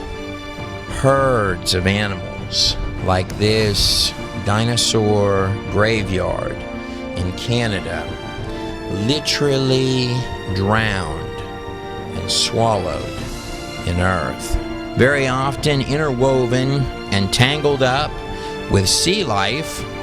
But those sedimentary layers of strata are sorted by weights and densities of sediments, sorted identically to what one would predict and expect if there were a lot of water pumping around on the surface of the ground. The geological column of these strata are commonly drawn like this, with different ages and eras. You'll find this often defined as a mental abstraction, which is putting it generously, because if we were accurately depicting the contents of those strata, it would be seashells and clams, seashells and clams, seashells and clams, seashells and clams, seashells and clams. It was Nicholas Steno, generally considered father of stratigraphy, wrote the book on stratigraphy, literally, of the axioms used right now by geologists today for strata, that these were deposits that were laid down by the global flood. It's a curious question to even ask how one would get the surface level strata, particularly sorted as it is, without there being a lot of water pumping around on the surface of the ground. It's not made of moon dust. Our current method of dating fossils that we find within that strata is, well, doctor, how do you know that this is an old fossil? Well, that's quite simple, because it was in an old rock. Ah, but doctor, how do you know that it's an old rock? Ah, because it contained an old fossil. But doctor, how are you certain that it's an old fossil? Well, I just told you, because it was in an old rock. This is about as scientific as asking your doctor, why is my cousin blind? And he replies, because he can't see anything. In fact, taking that just a pinch further, 99.99% of the fossils found within those sedimentary strata that cake the crust of the entire continents of the earth are filled with invertebrate, marine life, seashells, clams, planktons, algae, and plants. The other 0.01% is where you begin your vertebrates, and most of those are fish. Phrased like that begins to sound an awful lot like a marine catastrophe, doesn't it? Strangely though, the fact that Steno stated clearly, right on the cover of his book no less, that all of these strata of sedimentary rock laid down by water, were laid down by the global flood, that part oddly doesn't seem to make it over to the modern textbooks. Probably just an oversight. Seem to be a lot of those. Now, if the oceans of this planet were not actually as deep as they are, and you were to flatten out the Earth, this whole planet would be roughly under 2 miles of water all across the globe.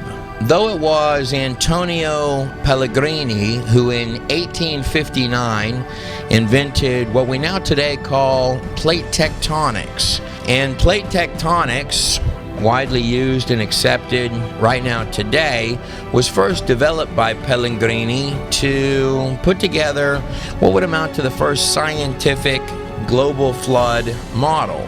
Fast forwarding in time to today, I feel indebted to Dr. Walt Brown, whose hydroplate theory not only takes you step by step systematically through the explosive and cataclysmic formation of pretty much all of the major geological features of the planet Earth itself.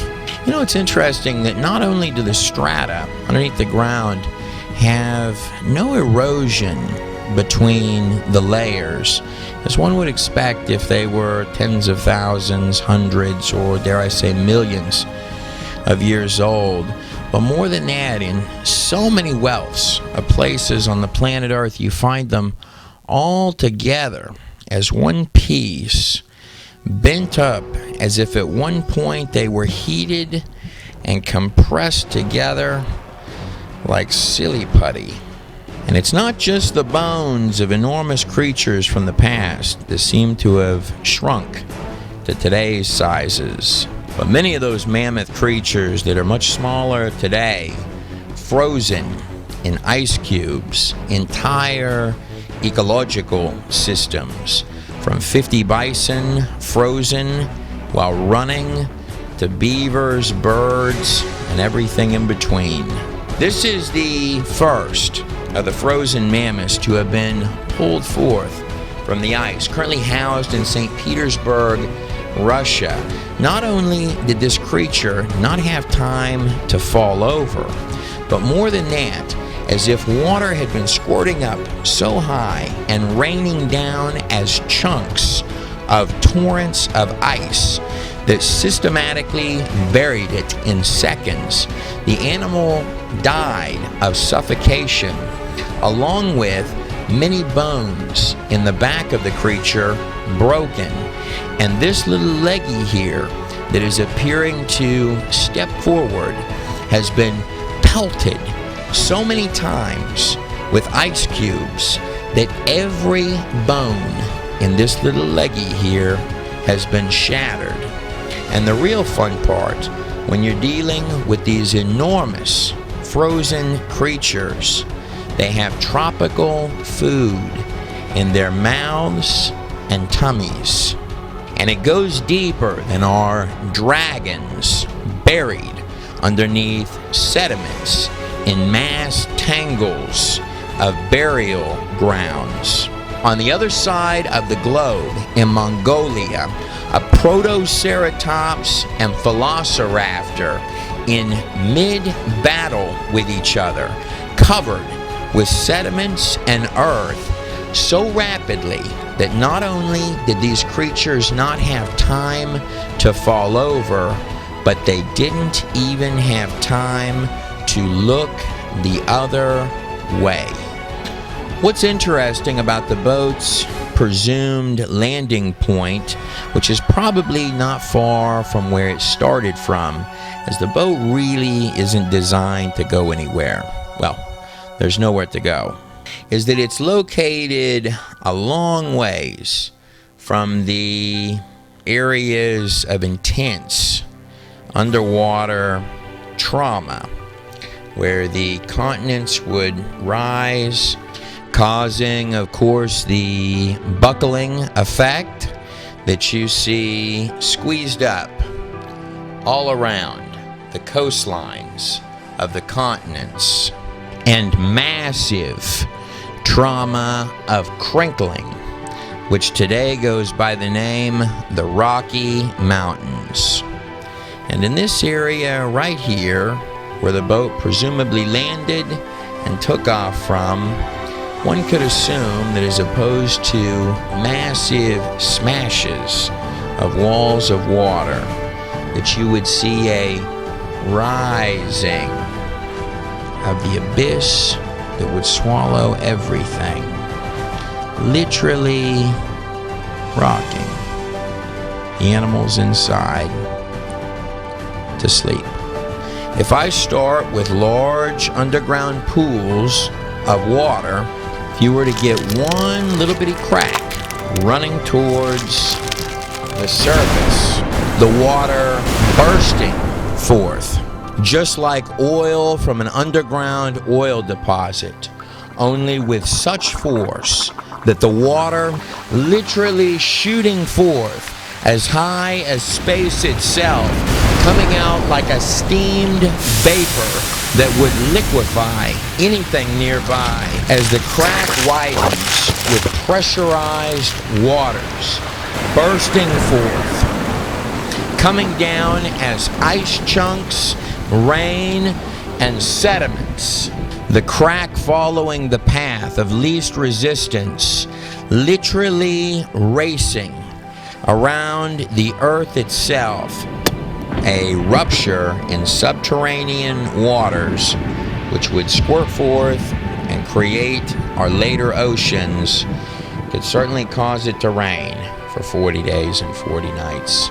Sediments literally spilling forth, creating the fossil record. It's absolutely amazing that we're living in hours of history where you can actually look at it like a giant scar that ripped open and formed the oceans of all Earth. How about the Sahara Desert, the largest bald spot on the entire Earth, what some, interestingly enough, believe might have originally been the landmass where the Garden of Eden was. Whatever the case, this enormous desert here expands outward at a measurable rate. The Sahara Desert is between 4,500 and 5,000 years old. Now, if I'm correct, you can't get your desert until the water's gone. Is that still right?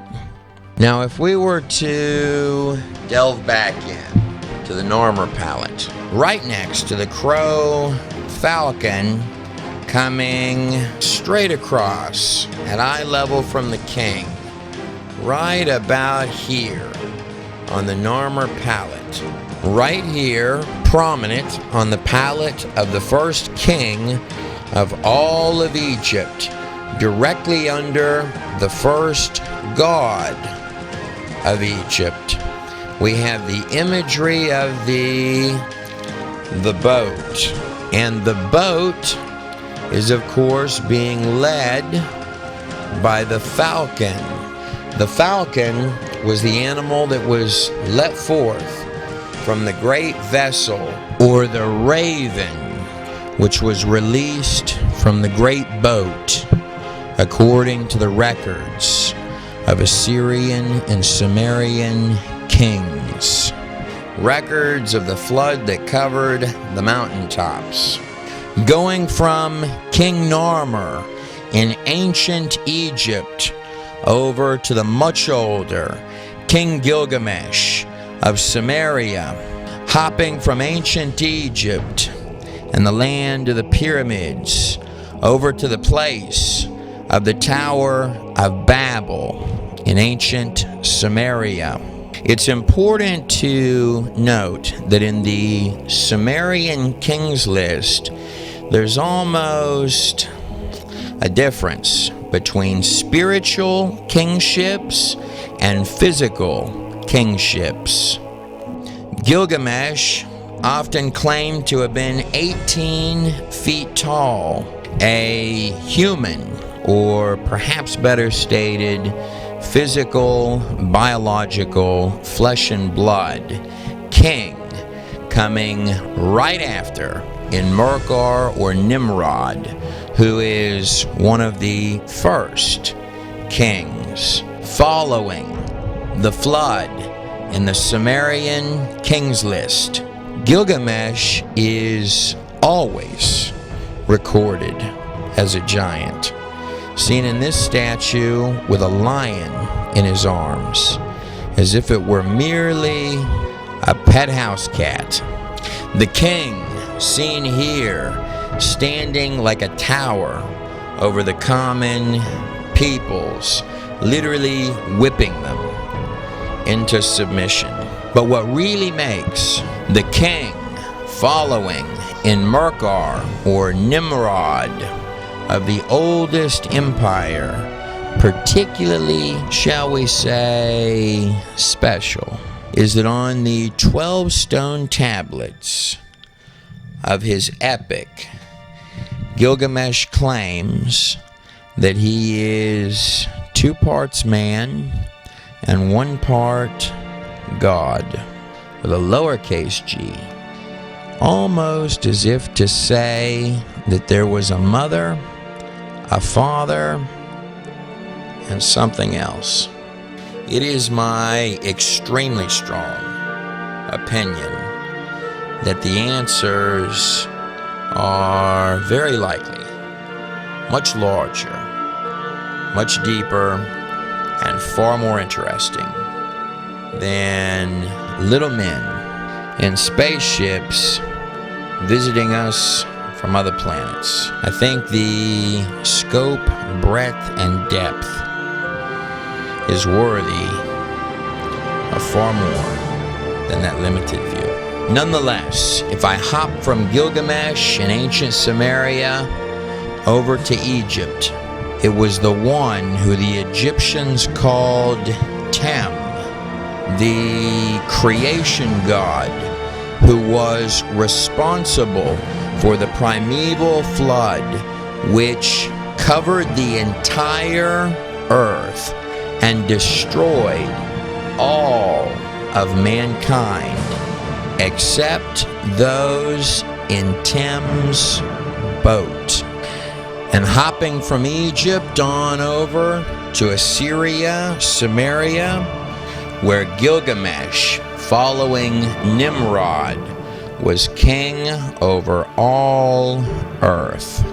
In the elements of the Assyrian-Sumerian account, it states, Utnapishtim was warned by the god E in a dream. He and some craftsmen built a large boat. He then loaded it with his family, the craftsmen, and the seed of all living creatures. Then the waters of the abyss rose up, and it stormed for 6 days. I find it particularly interesting that they went with 6 days for the time in which the flood rose. These top sections, or the pre-flood portions of the Sumerian Kings list, are believed by many to use a sexagesimal system with bases of 60 and an eerie amount of sixes in it. What really strikes me quickly is that there are a 6-digit on the hand wealth of ancient legends and drawings of the tall giants and people of the 6 fingers. 1, 2, 3, 4, 5, 6. It's not just enormous axe heads like these seen at the museum in Heraklion, but the biblical giant, Goliath, shown here with the Philistine headwear, is also reported to have 6 fingers. There do seem to be an awful lot of very odd hands out there on stone. Have you ever noticed how you can tell the end of something by the very point where it begins? I think in a good story they call that foreshadowing. Though there are many similarities in the Hebrew text and the records on stone by your first little emerging cultures, the technical line by line precision in the Hebrew text is uncanny. I would have to agree with most scholars that the accounts, though containing similar elements, are literarily independent from each other, which is what one would anticipate to find if the records were independently talking about the same event. When thinking about the light year separator of precision found line by line in the pages of Genesis, it's important to bear in mind a record said to have been given to Moses, not sentence by sentence, but letter by letter, on the top of this charred black mountain here, Sinai, which is not in the official tourist location between the 2 fingers of the Red Sea, but is over here on this side, exactly where the biblical texts take you to. At this mountain, which is charred at the top, unlike any other surrounding it, like a sore thumb, sticking right up in the middle of the desert, called by the locals the Mountain of Moses, and surrounded by Jurassic Park style fencing and warning signs put up by the Saudi Arabian government. And of course, there, right down from the mountain, is the unusual rock that is split, that Moses is recorded to have hit with his staff, and it opened up, and the fresh waters came forth into the desert, literally pressure flaked, as would happen if water gushed forth out of it, and the stones leading out from either side are all smoothed exactly to what one would find under the bed of a river, in such stunning definition on the desert floor that you can actually see where the water was. Right down at the base of Sinai, where you also find petroglyphs like these and all of the remains of the Hebrew settlement and camp, as well as the broken altar to the golden cow. The pages of Exodus read that they built that golden cow right down from where Moses got the Ten Commandments, where the glory and power of just a tiny part of God's presence rested like a fire on top of the mountain. After parting the Red Seas, you've got to imagine that even God himself was looking down and thinking, surely you can't be serious. But back in time, over here in Samaria, in the ancient records, the place where the falcon, the raven, or crow had become the favored bird to be released from the great boat, from the records of kings. In Assyrian Sumerian, it continues that the water covered all the mountains except where the boat landed. Upon seeing all the people killed, the gods, with a little g, wept. Utnapishtim released a dove, and it returned. And then a raven, which did not return. Nimrod in Merkur, displayed here with the mighty hunter's bow in his hand. Nimrod, or in Merkur in Sumerian, is king right before we find Gilgamesh, a warlord, coming right after the global flood in the Sumerian kings list, but greater than that, redundantly covered in all of the texts as having taken the power like a horse by the reins of all of those early settlements. The enormous star in the background behind him, and of course the symbol of the wings of the falcon raven extending from either side.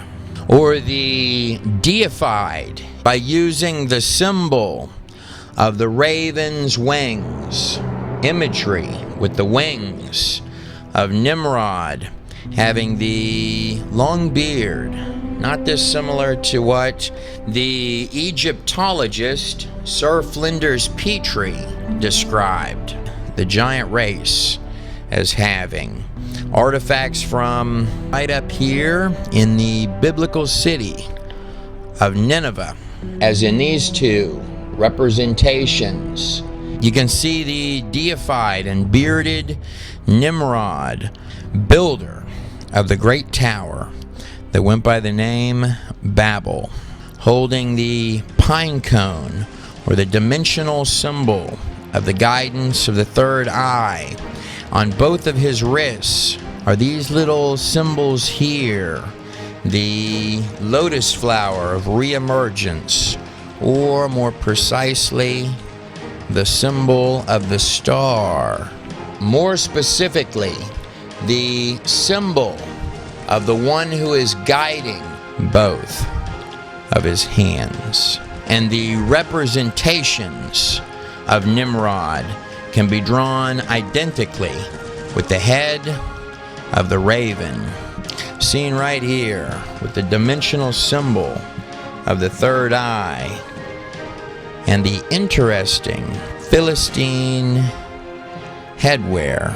Artifacts from ancient Samaria, which are stunningly identical to items found an ocean away in the pyramids of the Americas, where the pentacles of truly unusual biological artifacts are found. This one is from Ecuador, This one is Samaria. It's not just the dimensional wisdom serpent that had slithered its way up into the new world. Aren't symbols, by their very definition, smaller representations of larger things? But indeed, the raven had flown its way from Samaria, poking up to be branded in the Americas, which probably means that there were already plenty of people who had gone back and forth to the claimed New World long before Christopher Columbus. The first hint might have been that there were already people there when he discovered it. Flying back over to the land of the pyramids of ancient Egypt, a place where the raven or the falcon is coming right out the window of our boat.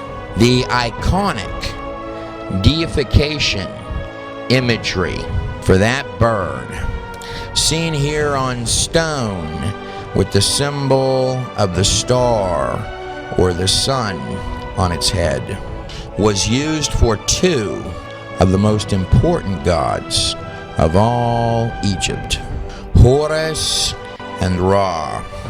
There is a passage in Job 1:6-7 which might be of use, where it says, "The sons of God, B'nai Ha-Elohim, came into the presence of Jehovah, and there did come also Satan, the adversary, in their midst."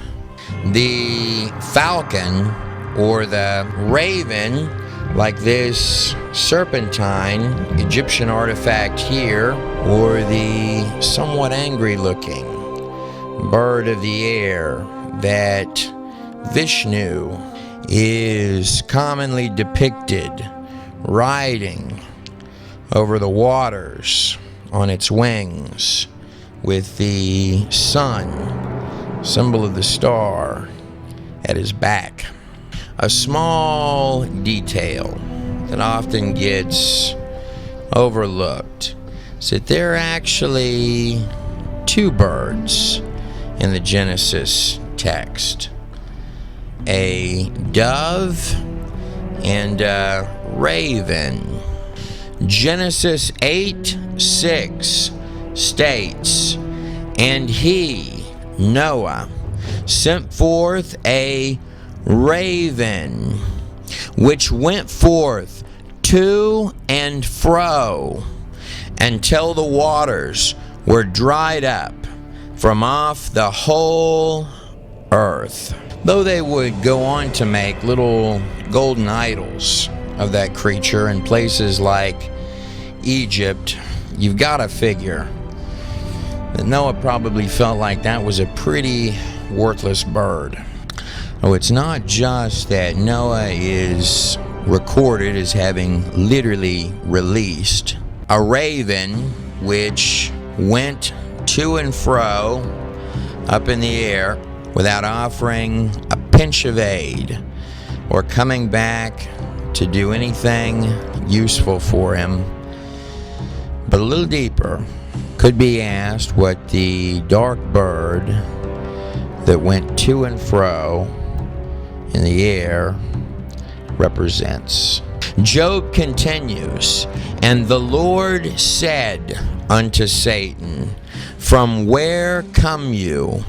Then Satan answered the Lord and said, From going to and fro in all the earth, lifting up from the murky mire of the bird that didn't care." We find the dove, a symbol which means not only power condensed into a package of sheer precision. But true power doesn't need to gloat. It doesn't have to. Now, in the Greek text, it was the Holy Spirit, or the Helper, which came down upon Jesus and rested upon Jesus like a dove. Is that correct? The dove represents love, peace, life, and most importantly, hope. What gets me immediately about the biblical records is that when anyone faces even the tiniest part of God Himself, there is this immediate feeling of inadequacy before the very maker of the particles of this place says, "Get up, my faithful son or daughter, welcome home." I guess in a very real way, we all choose the bird we follow. And for Noah, it was the dove, returning, as it were, the very hand of God Himself, with an olive branch, of all things, in its mouth. I'm going to lay it in your hands to decide what that little plant right there represents. Zooming in a little closer on ancient Samaria, the first settlements of all earth, we find the Sumerian tablet shown here of Lord Aratta. Aratta being a reference to the mountain of Ararat itself. And Lord Aratta is very likely a pre-Tower of Babel Sumerian title for Noah himself. And in Merkar, a king who rose to power following the flood in the Sumerian kings list, or Nimrod in the biblical texts, builder of the Tower of Babel. Now bear in mind, this is written from the Sumerian perspective. According to Nimrod, or in Merkar in the text, Lord Aratta, living up in the mountains, was refusing to submit to Nimrod in Merkar. More specifically, Lord Aratta, who they often said was very important and needed to be respected, was declining to pay tribute for the building of a few little bitty temple ziggurats, like this one seen at even refusing gifts from goddesses, like the moon goddess Inanna, standing gloatfully with her foot on the back of a lion, or Semiramis. But more primarily, Lord Aratta and the people that were living under him were refusing to contribute to the building of this ziggurat seen on the desert floor right here A ziggurat located down here out of the modern mountains of Armenia in precisely this spot, the high and lofty gateway of the Abzu, or Ziggurat of Eridu, which was later mysteriously shaken to its base. In a paraphrasing of Enmerkar Nimrod's document, he writes, Enki, the wise and knowing, Lord of the earth, shall bring forth the speech in their mouths. So the speech of mankind is truly one. One thing that hits me as particularly odd is that these intensely complicated early languages just sort of appear right in here with really no developmental history, as if right out of thin air. Sumerian would most certainly be a prime example of that. Taking the puzzles concerning languages a step deeper, when you're talking about Israel, the promised land that God guaranteed to Abraham, the languages to the west of Israel read left to right, while the languages on the east of Israel read right to left, as if pointing inward to something. Now, both Israel and Jesus are often symbolized by the olive tree. Isn't that right? Speaking of Abraham, it was in ancient Ur, right next door to the Tower of Babel, where it's written that Abraham was called by God himself out of the land of idols and rising towers to a land that God would show him.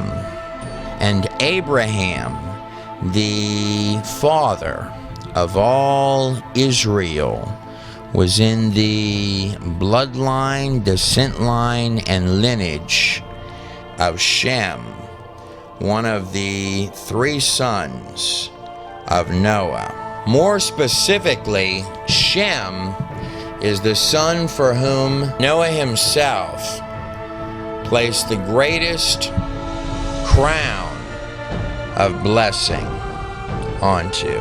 More specifically, this is the bloodline that would lead straight on through to the lion lying next to the lamb, the good shepherd over the sheep, perhaps the lion behind the lamb, Jesus Christ himself, the one for whom it is written, all, that's a big word right there, the families of the earth shall be blessed.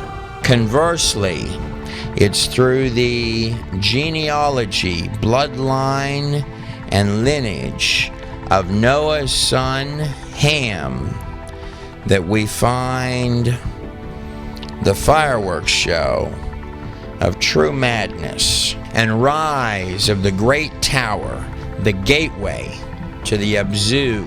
Two separate paths that start in Genesis 9:20. And Noah planted a vineyard, and he drank of the wine, and was drunken, and he was uncovered within his tent. And Ham, the father of Canaan, saw the nakedness of his father.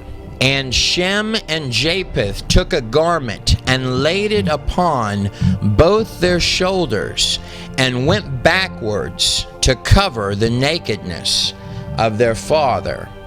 And their faces were turned away, and they saw not their father's nakedness. And Noah awoke from his wine, and knew what his younger son had done unto him. And he, Noah, said, Cursed be Canaan, that's the son of Ham. A servant of servants shall he be unto his brethren. And he, Noah, said, Blessed be the Lord God of Shem, and may Canaan be his servant.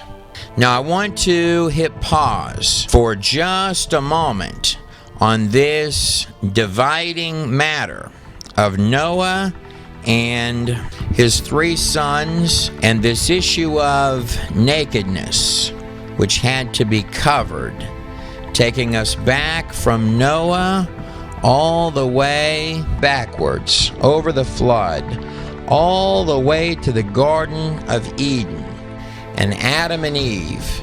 It's in that opening paradise, the first place where we find our dimensional serpent king from the abyss, like this small idol here. Whatever that tree was, a feeling it was much more than a standard apple, suggested to them by a serpent. Sometimes it only takes opening a door just a little for a lot of snakes to come through, and perhaps even larger and far more terrifying things to make their grand entrance. Ye shall be as gods. Genesis 3:5. That line hasn't stopped working. Almost like a carrot being tossed out there by somebody with a dimensional stick. What you bind on earth is bound in heaven. What you loose on earth is loosed in heaven. It's almost like something changed in that moment in paradise.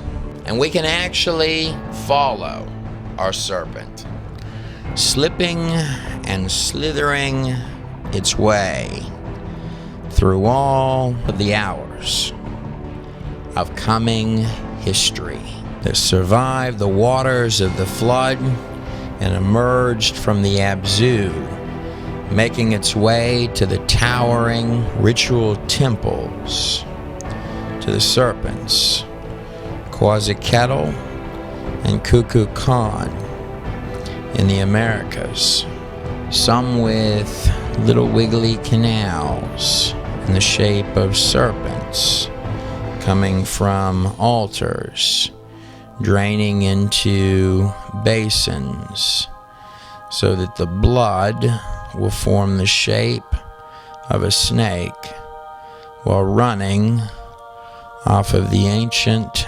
stones, slipping all the way over an ocean away to the serpents from the temples of Dendera in the lineage of Ramses the Great, all the way to the empires of the golden serpents, the royal serpents with many faces in ancient Asia, or the serpent god Vishnu of ancient India, seen here with the many faces of the serpent coming forth from the waters of the Abzu, who can also be drawn as the fish not only popping up on the other side of the flood, but also the waters representing the Abzu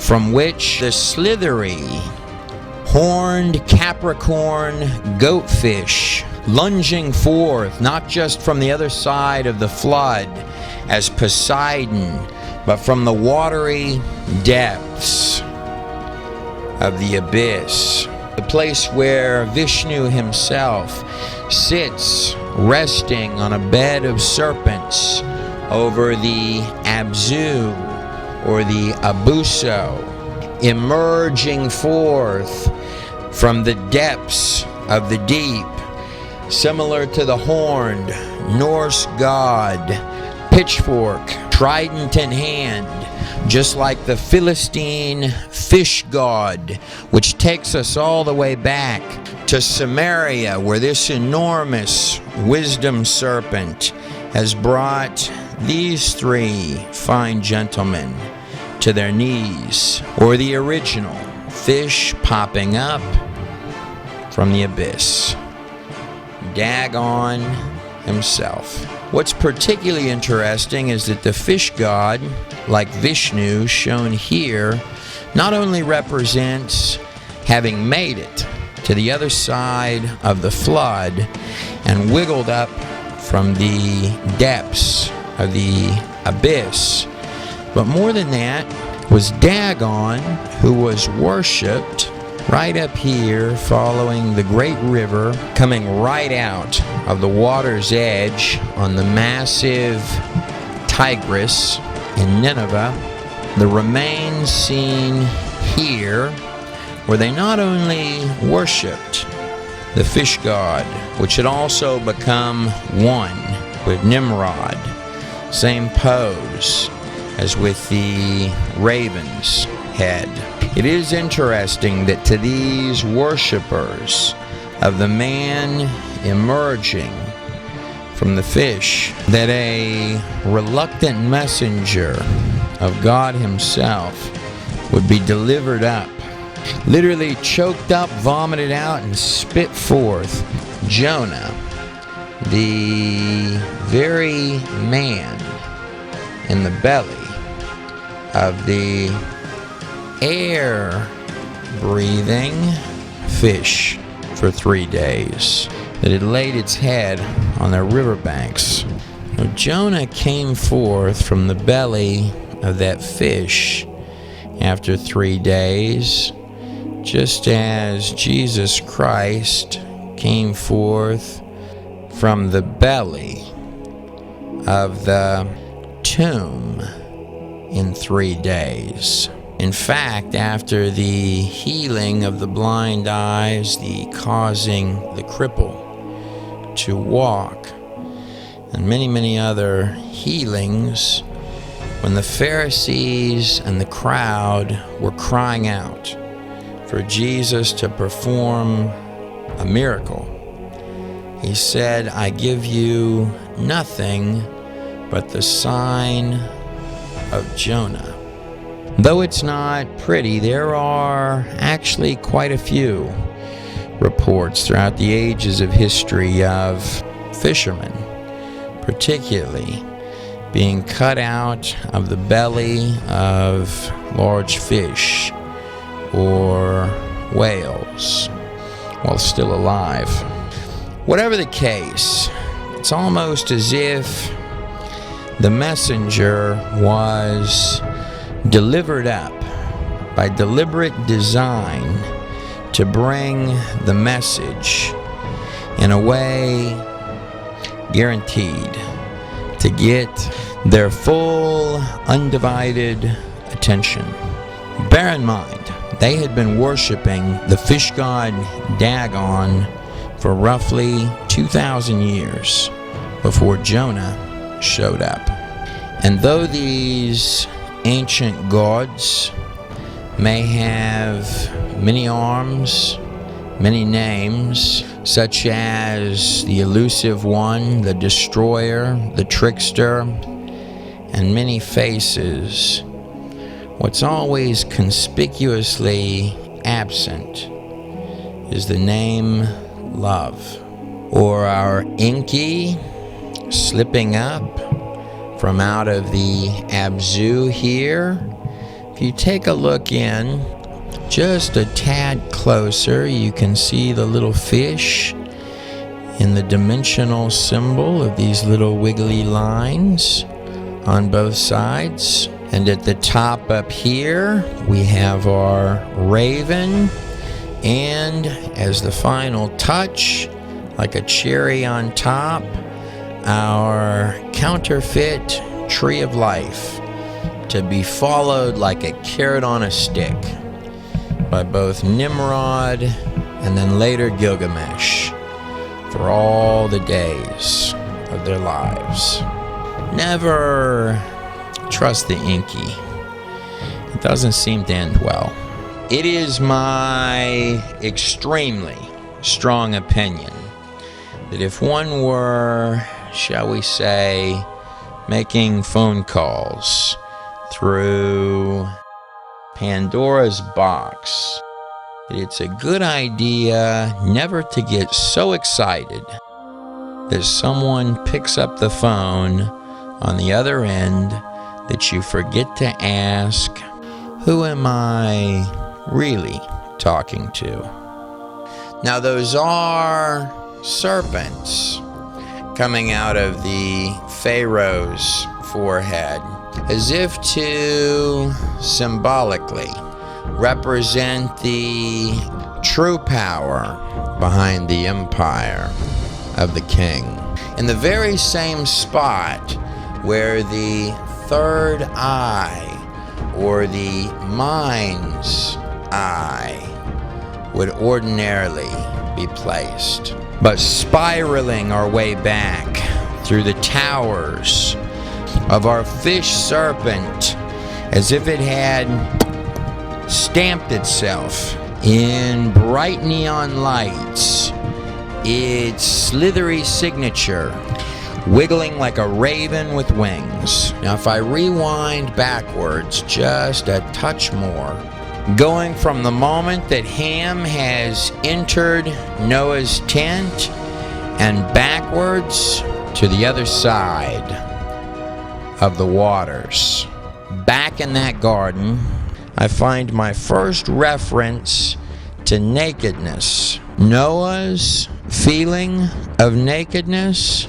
just like Adam's feeling of nakedness. After they had fallen, and God, interestingly, enters the garden in the cool of the day and finds them hiding, covered with fig leaves. The last interaction recorded that God is going to have with Adam and Eve, the mother and father of all living. Genesis 3:21, the Lord God made garments of skin for Adam and his wife and clothed them, as if not only to cover their nakedness, which, just like the tree, probably means something larger in scope as well, but a step forward, like a lesson to both Adam and Eve, that for the covering of their sin, something innocent would have to lay down its life, as if it were a foreshadowing of an event to come. It would almost seem appropriate that those coverings for the nakedness would make it all the way through the 10 generations of bloodlines, like a birthright from Adam to Noah. One can only wonder if the picture may be somewhat larger than just seeing his father's nakedness in a drunk state, but perhaps an opportunity to come in and steal the very coverings. When Ham, father of the Canaanites, perhaps the old goat behind him, saw the nakedness of his father, handed down from Adam and Eve to steal the very birthright, to slip in like the serpent from the Abzu and take by trickery the coverings that were given by God Himself to Adam, perhaps leading to the reason why in the next passage Noah would literally issue the blessings and curses of the three sons, leading to two diametrically different paths. After all, a new thing had begun. The coverings, the symbolic trinket symbols through these generations were a thing of the past, perhaps a completion. One has to bear in mind that the biblical texts are not just precise line by line the more you investigate them, but they are dimensional in their scope.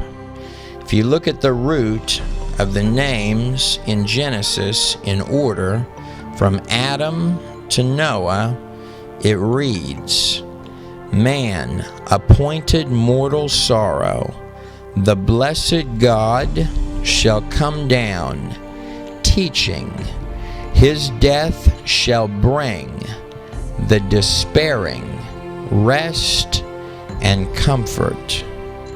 On one hand, the humble man who would begin a journey with God Himself.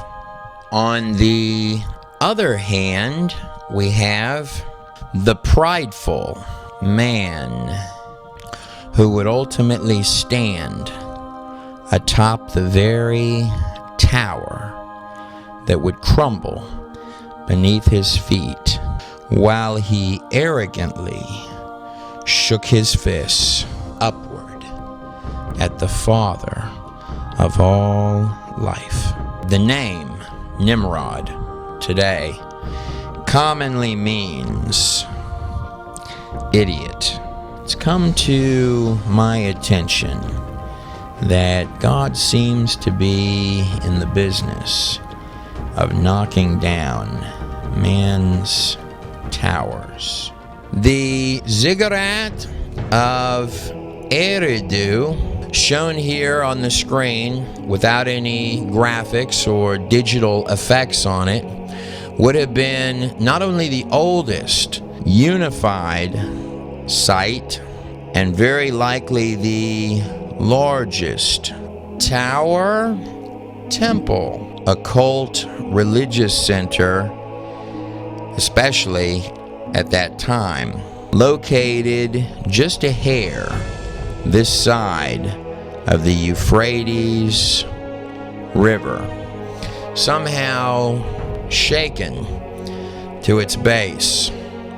One can only imagine the sheer size against the horizon of that dot on the desert floor in the pinnacle of its hour.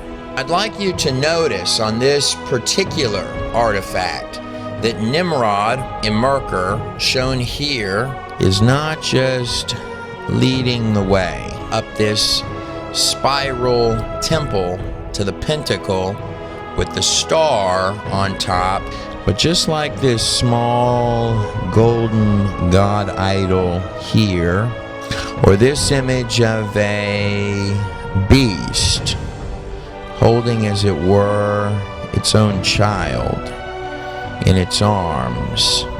He's got these little horns coming out the side of the head, not dissimilar to the helmets with horns worn by the Vikings in attempting to copy their Norse gods, such as the god Loki, the dimensional one of seduction, trickery, and delusions, but the remains of the entire religious center of the ziggurat of Eridu, otherwise known as the Tower of Babel, which could be viewed like an enormous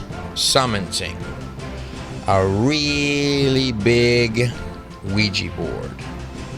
Tower of Babel means gate of the god.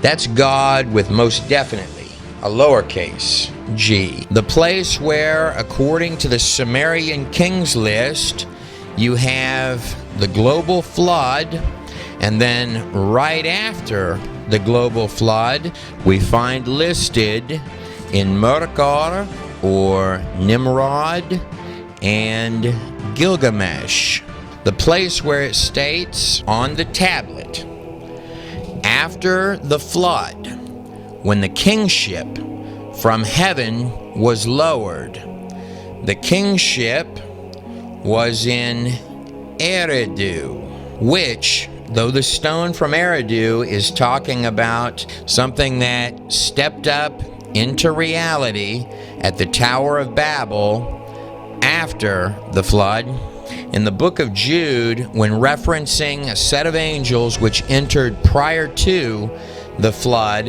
events that occurred in the pre-flood world, in Jude 6 it states, even the angels which kept not their first estate. Now the word first estate has a dual meaning in that sentence.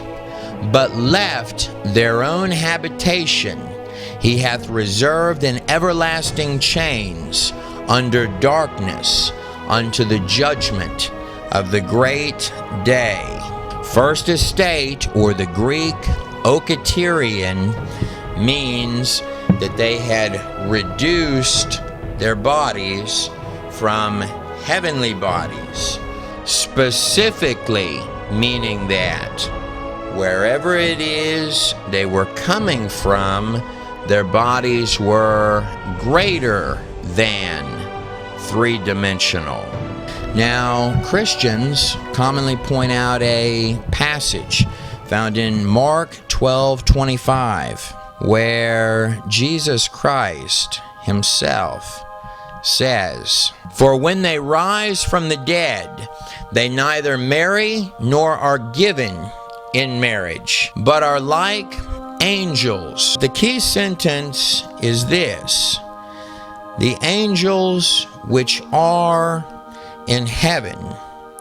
The fallen angels talked about in Jude specifically left heaven, but took even that a step further to do something that got them extra punished.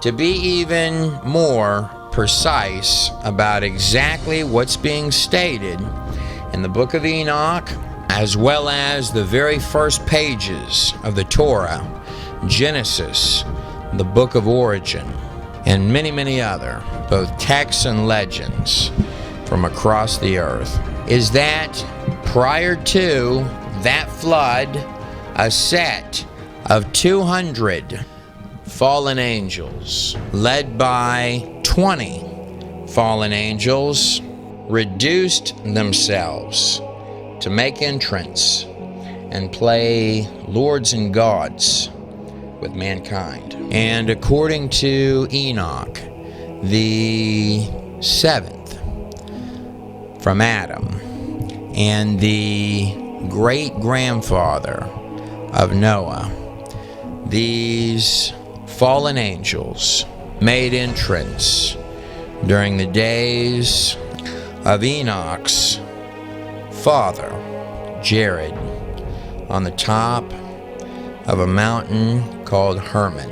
Now, it was the Greeks who, in truth, copying from the Egyptians, firmly believed that their gods entered from the top of Mount Olympus, such as Prometheus, seen in this statue here, Sort of a floaty little one, isn't he? No wings either. Not dissimilar to the artistic madness, like this man here, being ripped up and yanked into the air. Now the gods would swoop down from Olympus to mate with the women and alter the state of mankind, which is of course what the idea behind Prometheus actually means. And this produced a variety of unnatural things. The events recorded of Gilgamesh, Nimrod, and the Tower of Babel come after the flood, whereas the Greek legend of Olympus represents a time period prior to the flood. Most notably the Titans coming down from the Greek gods, like this part man, part god giant displayed here in enormous size as compared to the common man, as in this post-flood Sumerian Babylonian depiction of the three men bringing the star of Ishtar before the king. Thinking about pre-flood worlds, it was the Greek legend of Atlantis. Though the idea of Atlantis is commonly presented as a sunken city, of which there are many sunken cities around the globe, some of them from the settling in of the earth following the flood. The idea of Atlantis perhaps is something a little larger than that.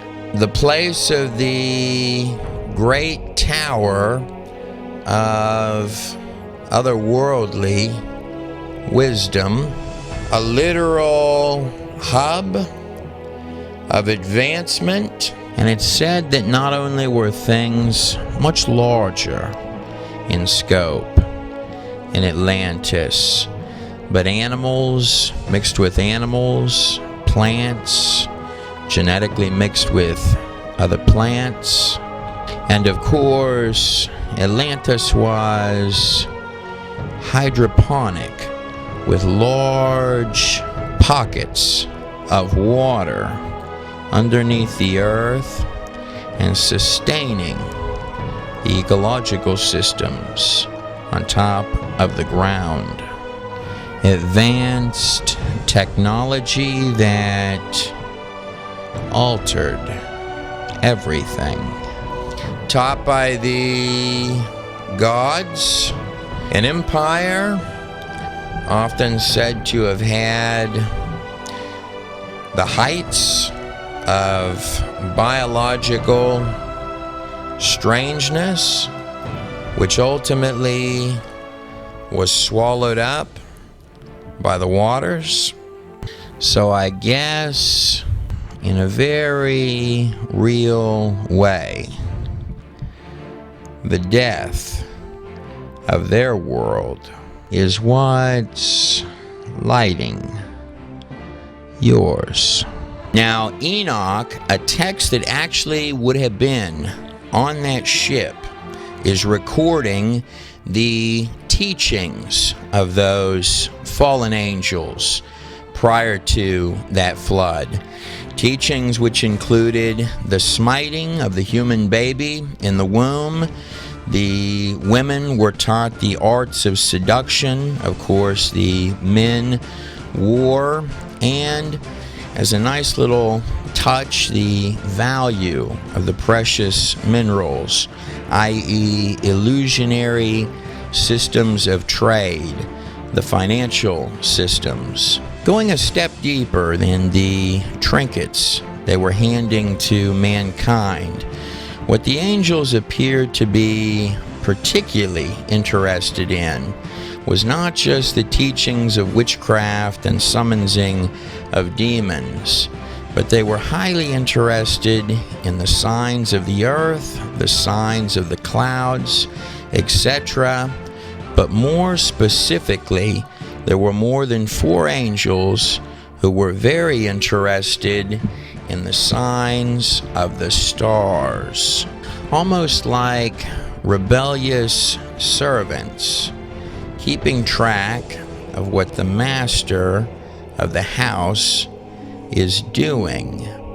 Now, God said that the stars in the sky are at least there for signs, like his billboard, which is probably why when a little bitty flesh and blood man named Enoch, with a message from God himself, walked into their midst, he had their full, undivided attention.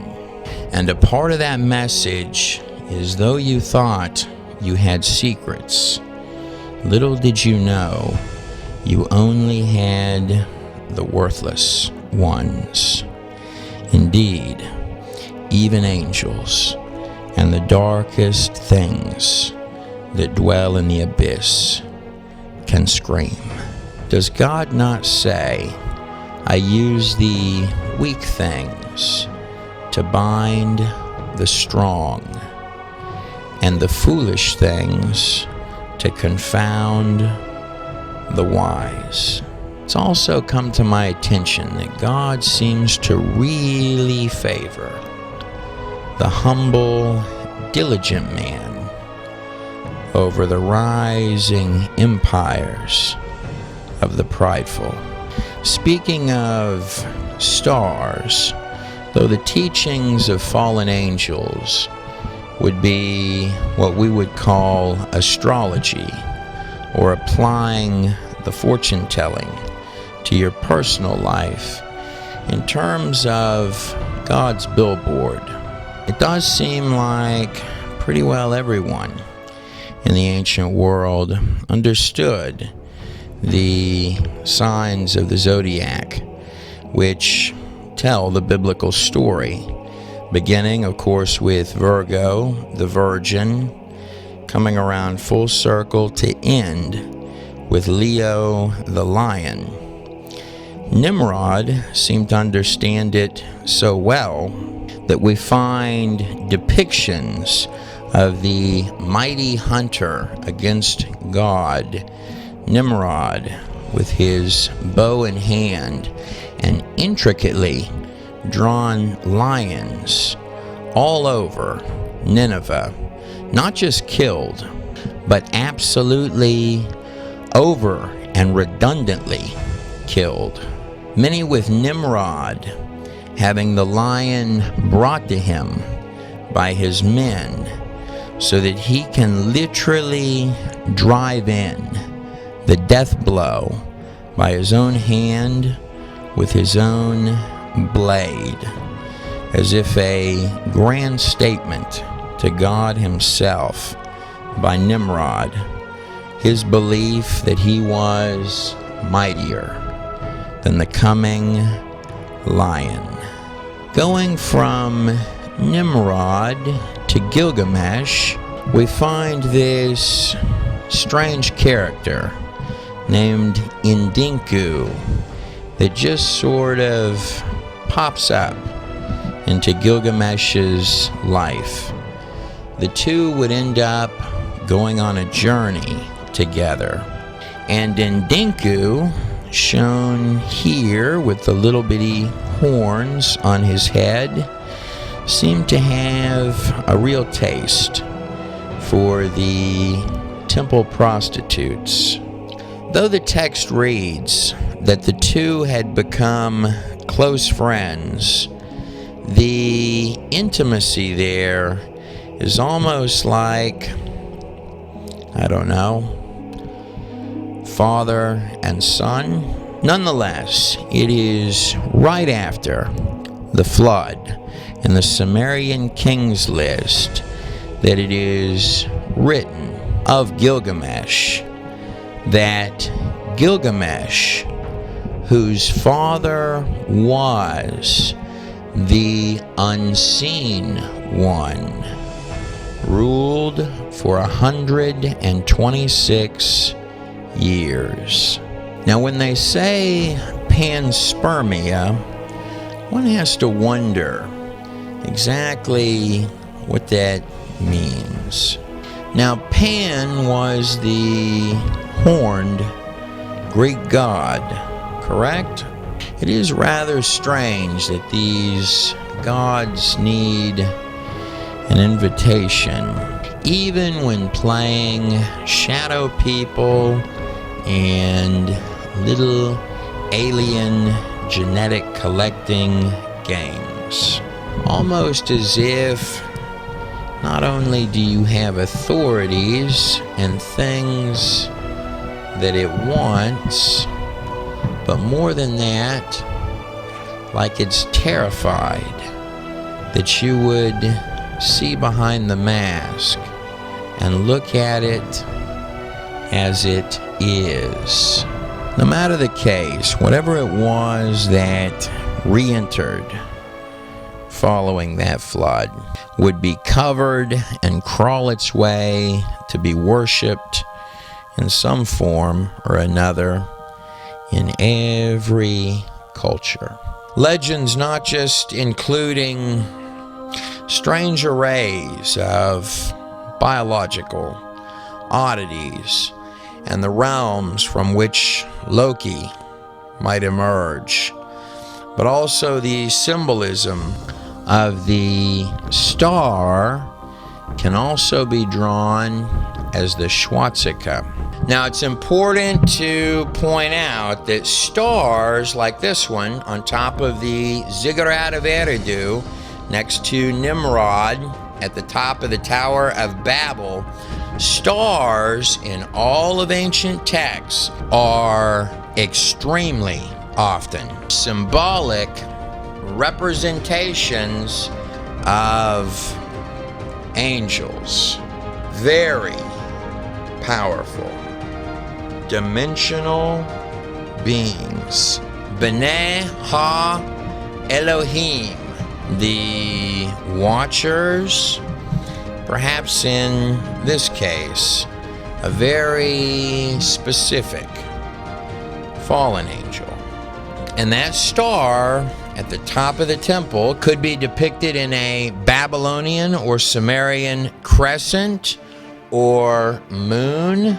The moon representing the feminine, which the star has rested inside of, the incubus and the succubus.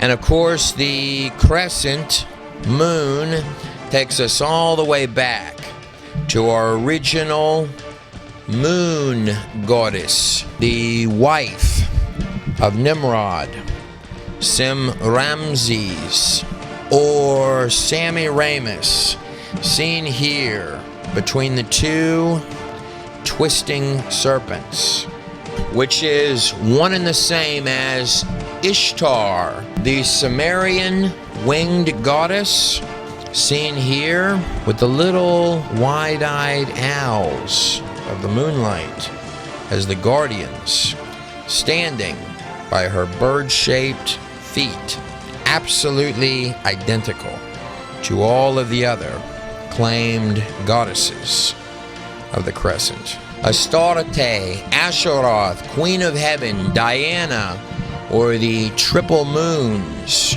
with the star in the center. Wondering if I could take a guess what this little symbol here might mean. Let's see, I've got 3 moons and a star in the center. Semramses, Nimrod, and the part god, part man offspring, Tammuz, which is the same exact thing as saying in Mardukar and Inanna, the temple moon goddess, and Gilgamesh. God King, Star, Moon Goddess, or the three stars, the remnants of the top one, which can still be seen on this commemorative tablet. And this is a statue of the deified Tammuz sitting on his throne, as is seen in a display in Hungary. Wait just a second, because this unholy trinity from right here between the Tigris and Euphrates rivers, the Fertile Crescent, the cradle of all civilization, where little tiny settlements would begin to sprout up, reaching all the way down even to Egypt. Strangely, our anomalies must come in pairs, because if I were to go from the Tower of Babel and Ziggurat of Eridu and hop right over here to Egypt at the inception of the land of the pyramids and the Eye of Horus, you would find another trinity. Isis, our winged Egyptian moon goddess with the crescent right on top of her head. Osiris. Osiris is the legendary founder of all Egypt, shown here with the little horns coming off of his head. A representation, perhaps, of the horns of the god he's allowing to operate through him. Hathor, seen right here at the very top of the Narmer palette. And of course, the part god, part man offspring, described as Horus. And Horus, of course, is depicted as the dimensional eye atop the pyramid that is peering in and watching. From the Egyptian Nu, place of chaos, the abyss, places of the deep. And since we've got triple moons here, let's see if we can't go 3 for 3. Because one could almost think that this triad, the founders behind all of the dark occult beliefs of all Egypt, as well as this triad of the goat seeming to emerge through the man.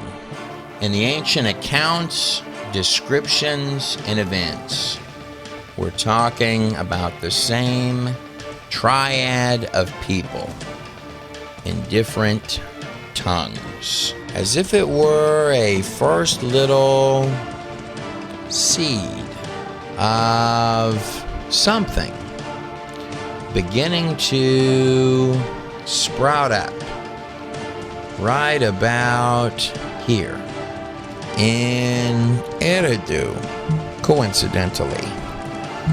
Same place where you find the Ziggurat of Babel itself, the beginning, or perhaps re-beginning. That is the precise point where you see the rise of all Earth's coming empires. Now, though it was Enoch who was not, for God took him, it was Noah's grandfather, Methuselah, whose name means his death shall bring, or perhaps his death shall bring the judgment.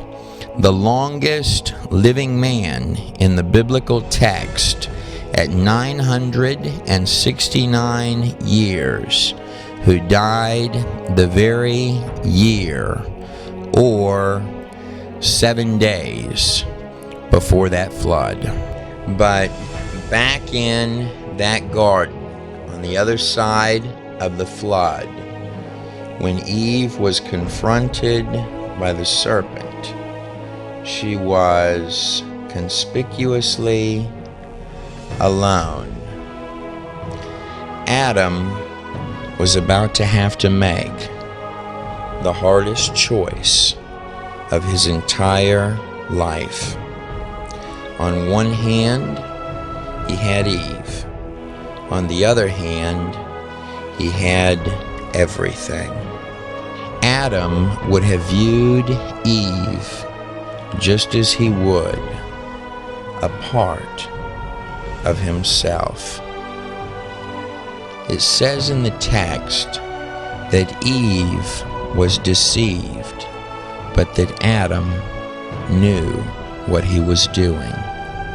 I would argue that as Adam bit into that fruit, he did not do it in defiance to God, but he did it out of love for Eve.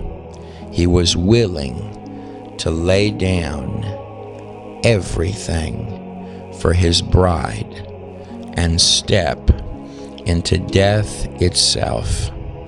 Though sin, darkness, and decay entered through Adam, it was truly only covered and paid for by the Lamb that would be slain.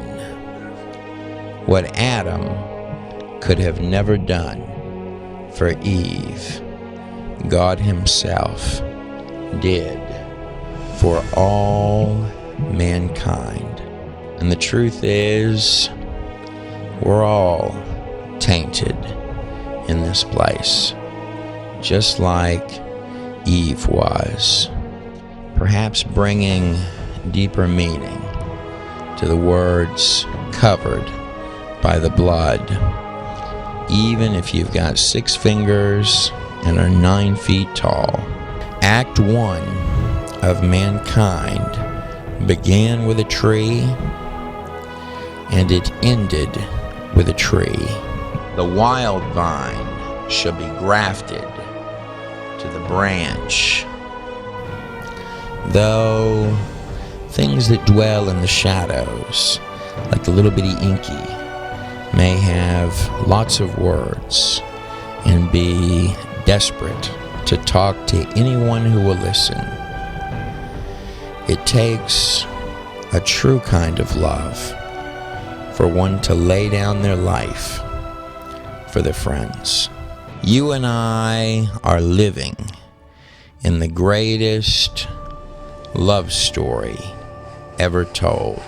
Perhaps that's why they call it history. His story.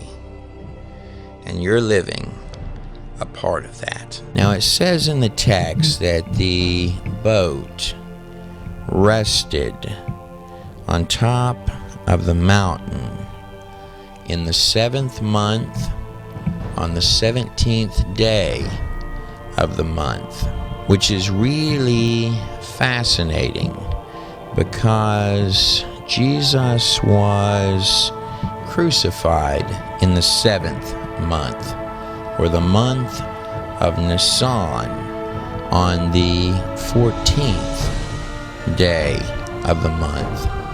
If you add 3 days to that, you're at the 17th of Nisan, when the tomb door was rolled away and Jesus Christ stepped forth from that tomb, and a new thing had begun. Noah's Ark resting on top of the mountain is the anniversary in advance of the day that Jesus Christ would step out the door of that tomb, buried right into the text itself. After the flood, the first thing that Noah thought to do was plant a beautiful vineyard. Mount Ararat today is a mountain sticking up like a sore thumb, covered with ice, 75 square miles worth, much of it hundreds of feet thick.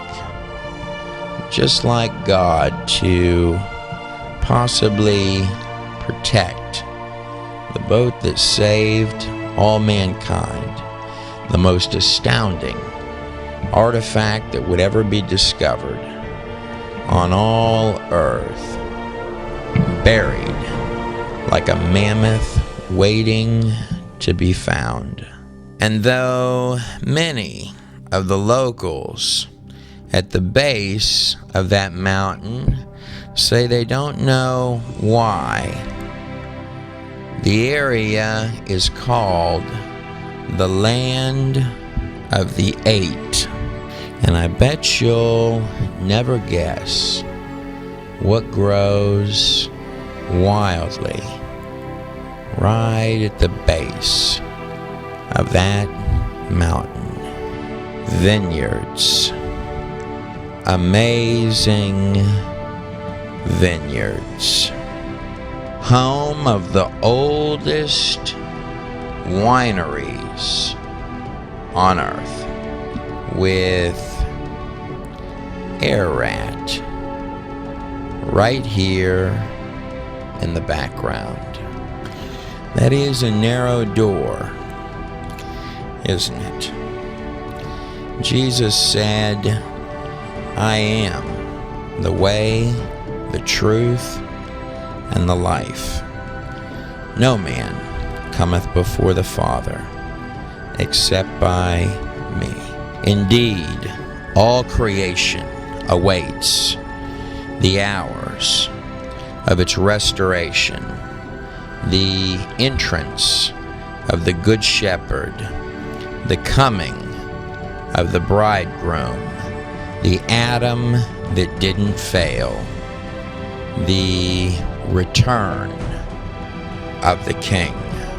No matter who you are on the other side of this screen, I pray that God Himself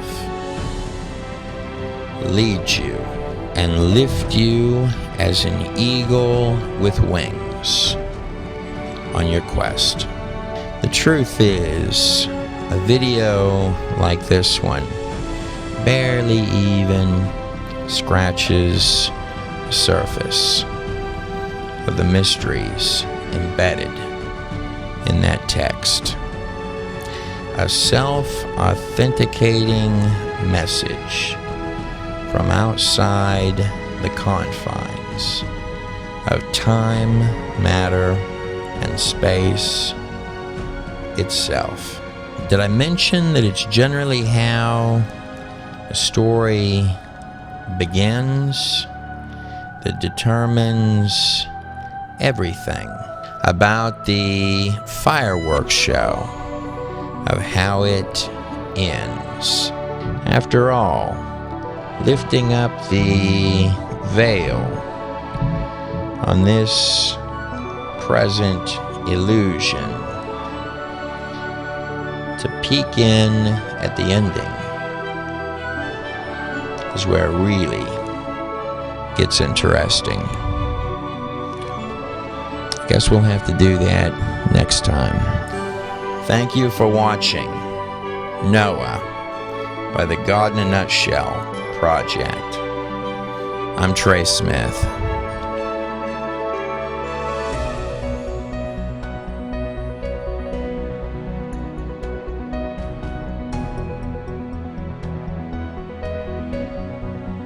come over to the God in a Nutshell project. That's godinanutshell.com.